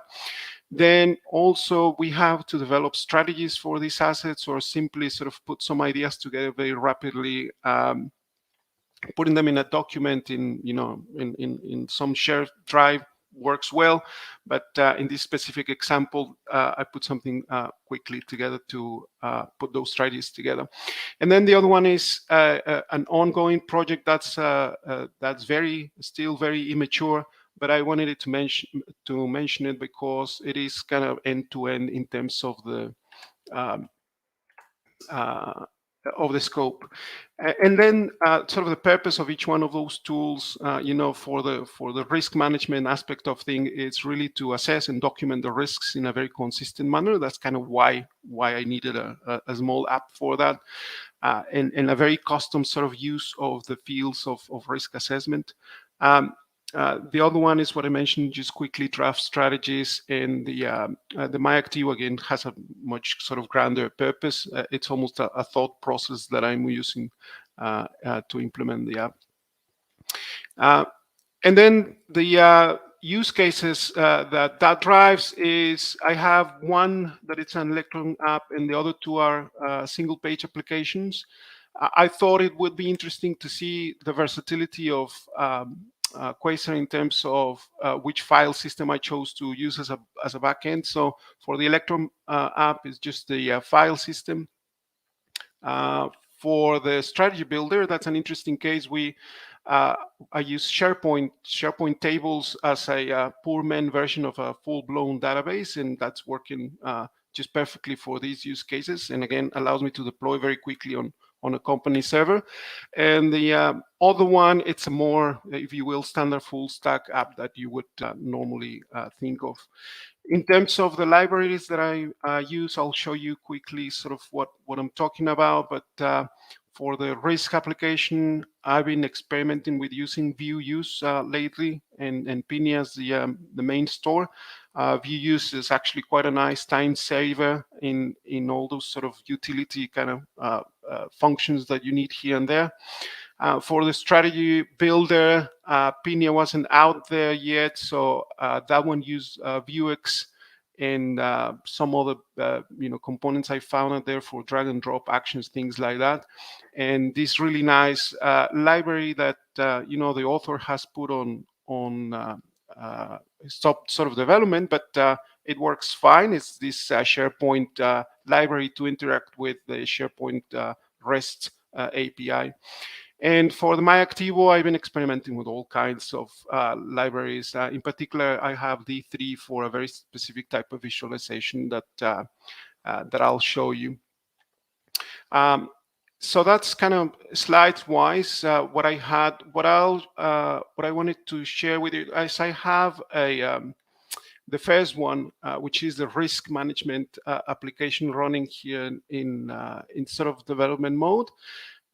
This application, it's a very simple sort of almost file management system, but the specific of it is that the user would sort of very quickly select a new file and enter kind of the type of information that you would typically do for a risk assessment. These risk matrices are typically used in the various engineering fields to assess scenarios. So, this could be the current risk, and a new scenario could be, I don't know, some form of investment scenario with a specific context. And then typically what you end up doing is going through a number of risk criteria where you basically analyze, consequence and likelihood of a particular event or undesirable event happen. So this tool allows us to very quickly sort of visualize that. We can add many scenarios. We can, depending on what the team requires, we can add more fields, and this is where the customization part comes in.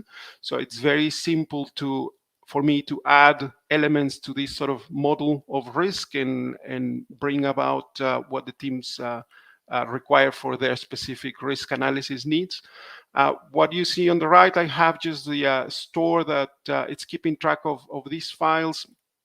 It sort of allows me to open various files at the same time, or allows me to create new files. It's a very simple application, but it gets the job done. And the nice part of it is that in the background, I'm just saving a text file, which is just stringifying this model. So it's quite consistent. Every time I grab a new risk, I know exactly what information is going to have where and how the fields are called.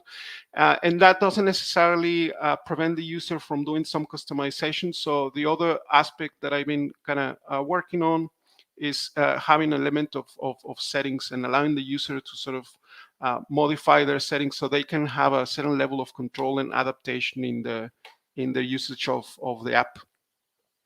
So that's the one example. That's the bit that sort of looks at risk, and yeah, sort of just nice features. If the file is dirty, I can pop up a notification, have the user select whether they want to save it or not.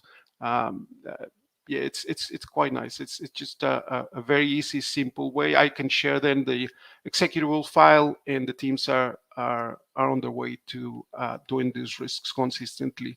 So that's one aspect of it. Believe it or not, this type of thinking is used to drive quite a bit of business case justifications and things like that. The other one I wanted to share is the one I deployed on SharePoint. This is an interesting use case of Quasar. So the app itself, the SPA, is deployed here simply on a SharePoint. This is just a development server, but it's a similar sort of concept. And once the app is compiled, it just goes into a folder. And the way you access it is just going to that particular folder, and it goes straight into working. Now, using that backend library, that REST library, it allows me to interact with SharePoint tables. So the app here, when you use elements of the app, it'll basically go and use the backend as these lists from SharePoint.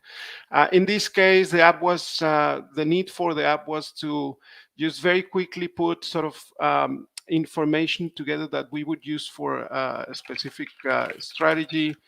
And it was just a really quick way of iterating through the structure of the document, and allow the team to form some form of document quickly.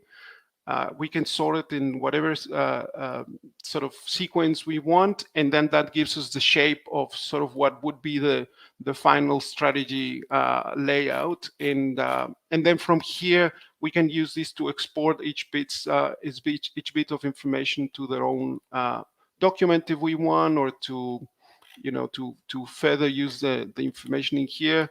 I found this sort of nice way of embedding charts in the application, where the guys used to, again, quickly iterate through some ideas on how we want to represent the information and things like that. So it's just a really nice way to, again, quickly share information and iterate. And again, in this case, it's just stored on SharePoint.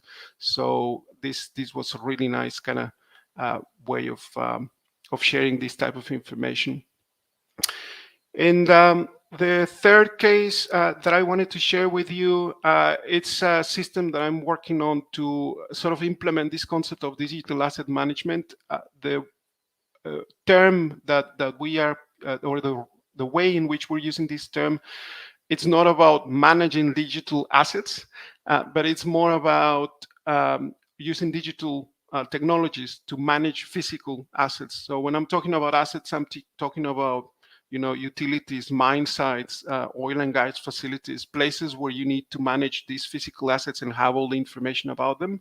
And, we've been working on this kind of thought framework or thought process about how the information flows from one side to the other. And Quasar has given me a very nice sort of foundation, a very nice platform where I can quickly start developing each section separately of this flow. So it really allowed me to map very, very clearly between the conceptual outlook of what I want to do and the actual sections of the app. And the things that I'm trying to integrate now is things like this.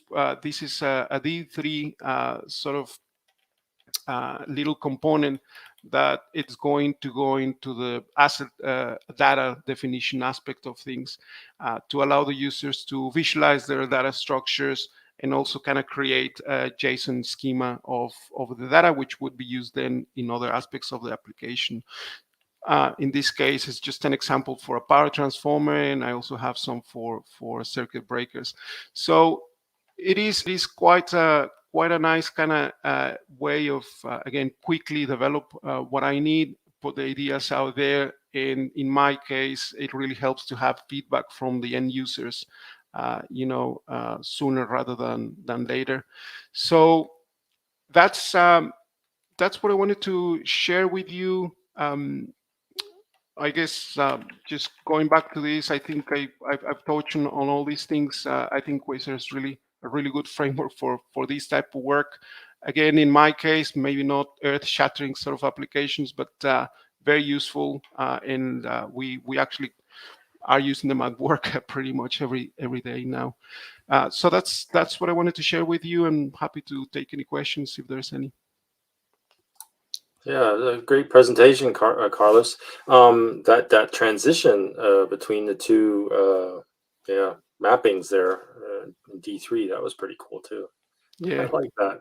Yeah. We do have one question from Diday, Simon. So great examples on prototyping. How do you distribute the Electron app to your team, and does it require regular updates? The Electron app, I just sent them the executable file, so I obviously compile and literally just send them the executable file.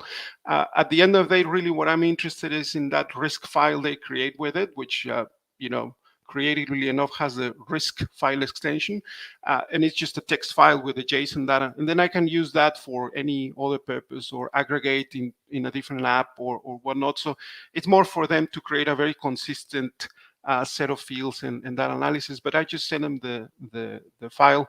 I also have it deployed as a single page actually, so some people actually just access a web server and we just download the file, and again, that's kind of what I'm interested in. Are you going to be possibly making a backend to gather that data instead of just having files? Yes. So there's an evil plan there. So this MyActivo sort of platform, ideally, when you define those JSON schemas, would be able to just take in this data, and risk is one aspect of managing assets. And as much as, for example, the stuff that Mike showed, that if I have embedded sensors somewhere, I also want to bring that data and put a holistic picture of the asset. So yes, eventually there's a collection point of all this information, yes. Very good, very good.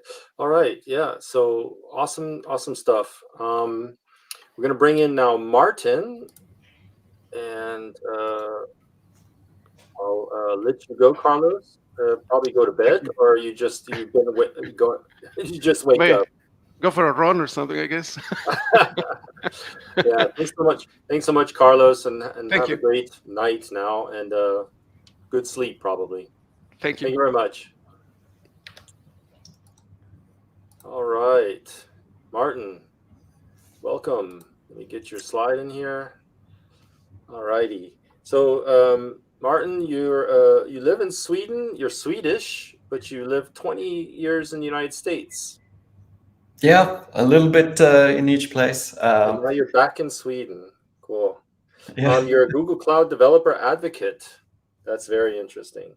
You've been using Vue and Quasar for personal side projects, and now the occasional demo at work, which from us and the Quasar team, work being Google, that's awesome. So getting our feet into Google, very cool. You're going to be showing us the story about migrating to Quasar and how it went. And with that, I'll let you take over. All right, excellent. Thank you, Scott. Yep, this last talk of today, it's amazing conference and so well organized, Scott and team too. Our last talk here today will be about the lessons we learned as we migrated an app to Quasar and Vue 3.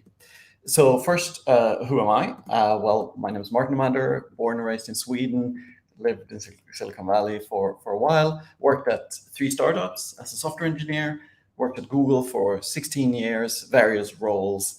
My latest role at Google is that of a cloud developer advocate. So I teach people about Google Cloud Platform. But today, I'm actually speaking about a non-Google project. So you're hearing from Martin rather than from Google today. It is, however, I do build sometimes demos at work using Quasar because it's so quickly to throw things together and have a cool dynamic web app that illustrates some cloud concept. But today we're talking about a hobby app side project of mine. So this talk is for, who's this for? Well, if you're thinking of moving to Quasar, hopefully you'll find some useful stuff here. If you have moved to Quasar and you want to compare notes about your migration with that of another developer who is pretty new to Quasar, this is for you as well. And if you're working on Quasar, you're actually one of the team members or you're contributing code or documentation to Quasar, you will find lots of useful information in this presentation. We'll talk about our app, the app that me and my son have built. We'll talk about 3 things that we love about Quasar. We'll talk about 2 things that we think Quasar could improve on. And finally, I have some tips for migrating to Quasar. This is sort of the things that we wished somebody had told us before we migrated to Quasar. So let's start the application. This is a wheelofnames.com. It is very simple. There's a text box there. You enter names into it. Those names appear on the wheel. You click on that wheel, it spins, and a random winner is picked. So pretty simple idea. It's used by many, many people every day, teachers, gamers, people who do live streaming, lots of use cases. And it started out very, very simple, and we'll talk more about that in a minute. But over time, we've added more and more features to it. And actually, earlier today, we did a canary release of our Discord bot. You can now actually connect to the wheel and our Discord bot and spin the wheel from inside Discord. They're a team of 2, me and my son. The application is about 9,000 lines of .vue files and 6,000 lines of .js files. And why is that important? Well, that will come up later. So here's our journey. In 2018, we started building this. We didn't know better. We didn't know any frameworks, built it in plain JavaScript. Now, that was great for getting something together very quickly. But as we were building more and more features into it, we started seeing that we were creating our own update loop. We were sort of building our own framework. And I felt like there must be a better way of doing this. And that's how we discovered Vue. And Vue did all of that stuff. We could throw out so much infrastructure code. Vue was easy to learn. We considered Angular and React as well. Everybody told us Vue was easier to learn, so we went with that. It was quite easy to learn. We went with Buffy because we didn't know any CSS or not a lot of CSS. That was great. Buffy, Vue version 2, excellent. We were able to port from plain JS very quickly. Then, as we started seeing that Buffy, they sort of stopped providing new bug fixes. It looked like Buffy is never going to support Vue 3. So we realized we needed future proofing. So again, we looked at all the frameworks, and Quasar seemed to be the best bet. It had Vue 3 support when we looked around back in late 2021. It had excellent dark mode. Never underestimate the need for dark mode. We could compile a mobile app, and it hides a lot of complexity.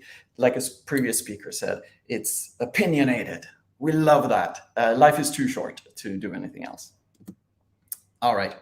So we started migrating in February, I believe, of this year. And it took us about 2 months of working evenings and weekends to migrate to Quasar. What are some things we love about Quasar?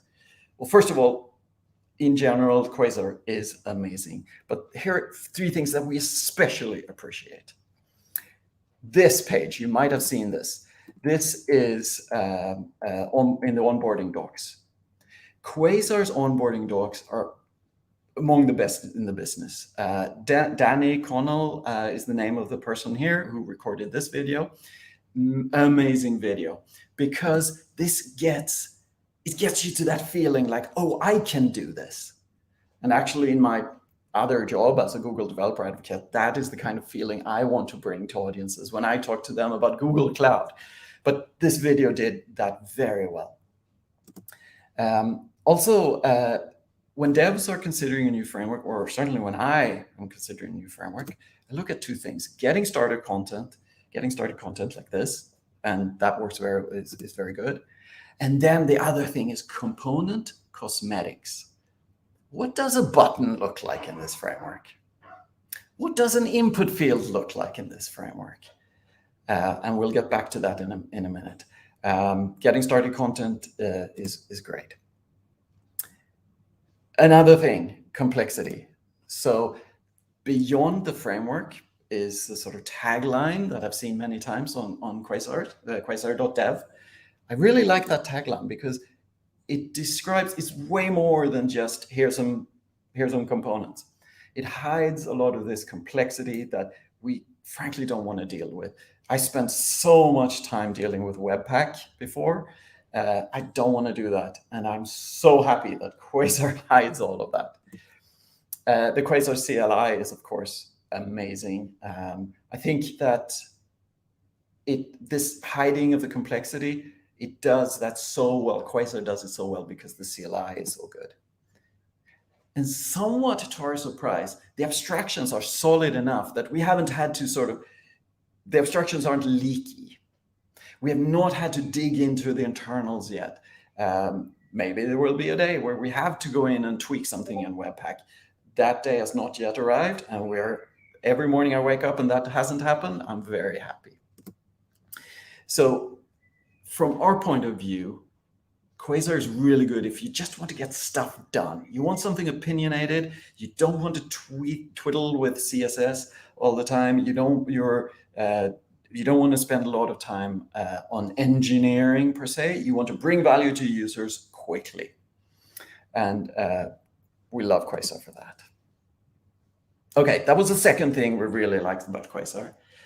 The third thing we really like is the dark mode. Our power users kept asking for dark mode. Now, these people who asked for dark mode, maybe they're 5%, maybe they're 10% of our users, but they are the ones who show this wheel, bring it to their events. These are the power users. And I don't know, I'm not very good on CSS, but I've had to learn some over time. It is hard to build your own dark mode from scratch. We tried building it in Buffy. It turned out not great. So it was a relief. So one of the reasons we went to Quasar was that it came with this amazing dark mode. Never underestimate the need for dark mode. All right, so what are some things Quasar could improve on? Okay, so we are still pretty early in our Quasar journey. We've been we've been sort of with Quasar, doing Quasar stuff, looking into it for 6 months or so. Pretty soon we will be sort of used to Quasar's way of doing things, and we will forget about these things Quasar could improve on. But right now there is a window of opportunity where we still are sort of surprised at some things, haven't learned everything. The first one. The docs are great, but I think there are opportunities to make them even better. Here's a grab bag of a few things that I think could be improved. The docs, Quasar has a great grid system, but the docs for grids, for columns, they're under rows. And the docs for rows are under columns. I could see maybe you could think that might be the place to put them if you think a certain way because of the tags and whatever. But every time I look at the docs, I go to the wrong place. And silly as it may sound, even little things like this was a pretty big barrier in the beginning. I couldn't read the docs. I had to run Google searches to end up on the right page because the table of contents was flipped for rows and grid columns. Another thing, and this is also, it's such a silly little thing that the amazing folks we've heard of from today who work on the docs, and I put together the best docs in the business, they probably don't think of this because it's so small. I was actually stuck in the beginning, just wanted to see what components in Quasar look like. What does a button look like? How can I tweak the button? it was actually pretty hard to find. Now I know where it is. I scroll down, you know, in that menu on the left and click components. But all the other frameworks, most of the other frameworks show their components really upfront, really early on. I almost ended up missing out on all the Quasar goodness because I couldn't figure out where the components were, or even if there were components that I can use. I was genuinely confused. Remember, when somebody comes in, like I did 6 months ago, they know nothing. They're a babe in the woods. They have no idea what's going on. I didn't find the components. I'm glad I did eventually, but some people maybe aren't and are missing out. Oh, here's another one. Add a dark mode to the docs. Quasar has such an amazing dark mode. And when you're sitting at a big screen, not a laptop screen, it is like staring into the sun into the docs. Again, a silly little thing. Maybe it's easy to fix because Quasar has such good dark mode. But again, that would help developers, especially new ones, a lot. Never underestimate the importance of dark mode. All right. So another thing, the second thing Quasar could improve on, I think, is this. Quasar sits a little bit apart from the crowd, which is good and bad. Some of the things are not hard, but they're just like a little bit of a barrier to entry. This boot file thing, I still don't think I fully understand it.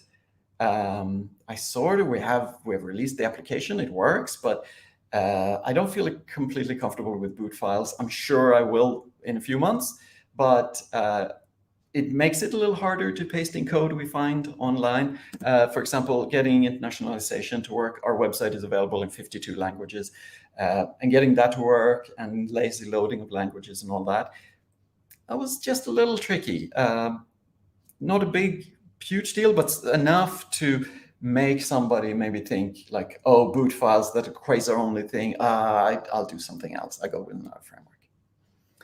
There's still these things that we don't really know what they do. I mean, I'm sure I can read up on these layout view, LHH. Yeah, I haven't really had time. We copied and pasted this stuff. It seems to work.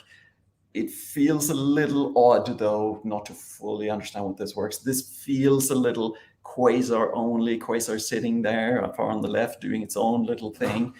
Maybe this could be brought into more line, be less Quasar specific. I don't know, because I don't know enough about these tags. I copy pasted them and things work, but I feel a little queasy about it. All right, tips for migrating to Quasar. So here are the things that we wish somebody had told us 6 months ago. Here we go. We put as much logic as possible in plain.js files. Okay, so you may migrate to Quasar and might migrate away from Quasar later. Have as much logic as possible in those files because they are not dependent on your framework. We lucked out. We didn't know at the time, but 40% of our code, if you remember, 6,000 out of a total of 15,000 lines, were in .js files. So that meant that that's 40% of our code base. We didn't have to migrate. So as we're writing new functionality, we're finding ourselves putting less and less in .view files, more and more in .js files. Not only is it easy to migrate, it's also much easier to unit test those .js files because you don't have to sort of pull in all of these components and frameworks and things. Spacing feels a little different in Quasar. Now, I have to admit, I don't 100% understand spacing. Fortunately, my son does. So I always ask him to do all the spacing of the components. But gutters and things like that, it works pretty well. And I like it. We can get exactly what we want. But if I had to go back and talk to myself 6 months ago, I would say, actually spend some time learning spacing, how it works. It works very well, but it's a little different from other frameworks. Gutters and things like that. Okay, so after you migrated to Quasar, your vocal users will hate the new layout.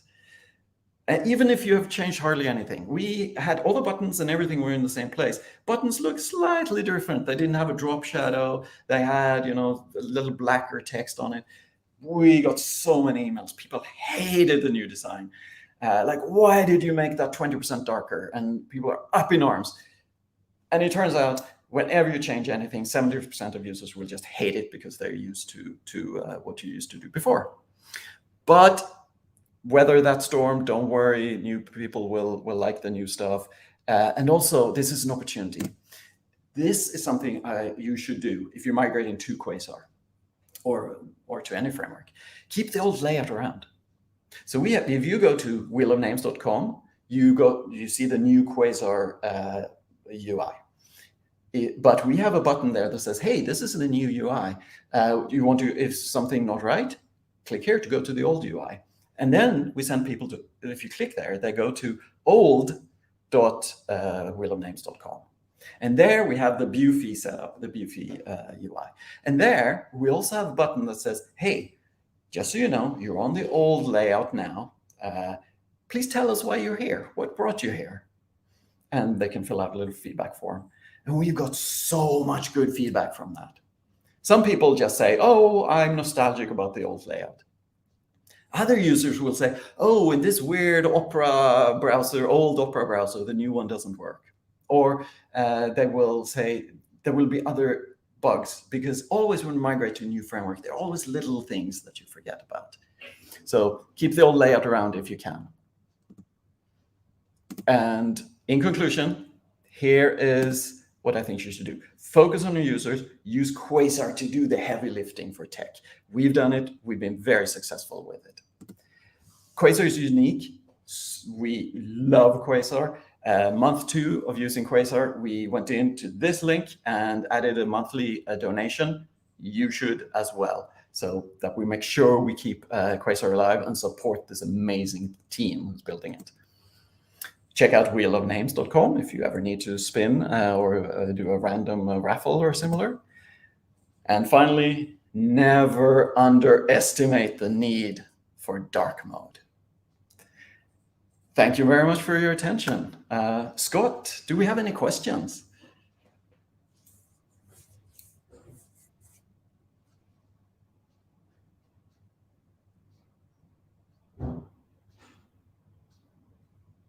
Are you on mute, Scott? Yep, started again. Thank you. It's on mute. Terrible with the mute button, isn't it? But yeah, we didn't have any questions directly, but we did. And then now I've got this stupid bot again. But your feedback, let's say, about the where things could be better.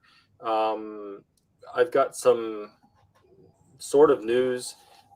We have a complete website rework for the Quasar website, and there's going to be a dark mode in there. It's been planned and worked on, and it's ready. It's waiting for Razvan to get back, and he'll do his magic on that too, for sure. And we're going to have a brand new website with definitely with a dark mode too.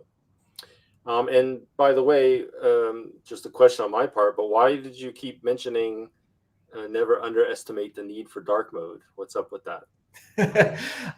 I think that I certainly underestimated it until I found, because I was working on a laptop, and the difference isn't that big between dark mode and light mode, and I thought it was kind of silly, these users who kept asking us for dark mode.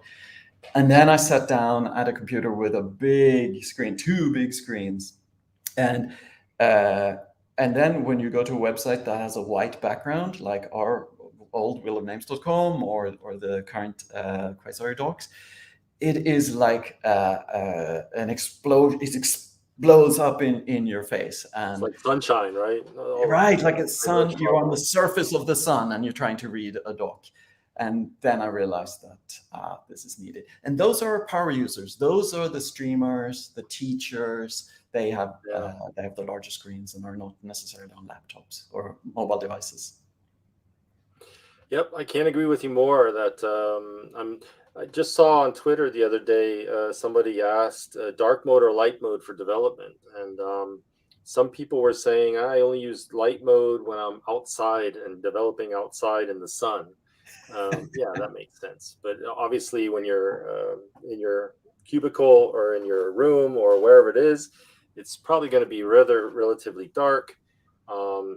Light from outside, you want to keep all distractions away, and you need the dark mode, absolutely. And going from, I've noticed that too, is if you're working as a developer and you're working in dark mode, which most do, and then you go to the documentation and boom, it's light mode. That sort of hurts the eyes a little bit. Yeah, right. And Quasar makes it so easy to do a really good dark mode as well, because what we do is we pick up through Quasar, we pick up the user's preference that they set in the UI, dark mode or light mode, and we use that by default. But then we have a little toggle switch, or switch, that great little Quasar component where you can override that setting if you want to. And it was so easy to build that with Quasar. We loved it. Yep, and there was also some this is now to the viewers. There was some discussion going on about taking this gem called Quasar and marketing it better to the developer world. If anyone in the viewership, if you will, if you have any ideas, please do go to Discord and say, hey, I just watched QuasarConf, and if you have ideas, please let us know, and we'll love to take them on. It's one of the areas where we're also always asking ourselves, why aren't we more popular? Why isn't Quasar more popular? Because it is such a solid framework that allows so much effort to be saved by developers. And with that, Martin, I'd like to thank you very much for your time. Great presentation. Everyone that was watching, thank you for joining us. This is the end of our conference. I think it went relatively well. Surprisingly, to be honest, we were out of the business for 2 years, and we only had one conference before this. But yeah, I think it went really well. And to all the participants, the speakers, thank you very much for your time. And yeah, bye-bye.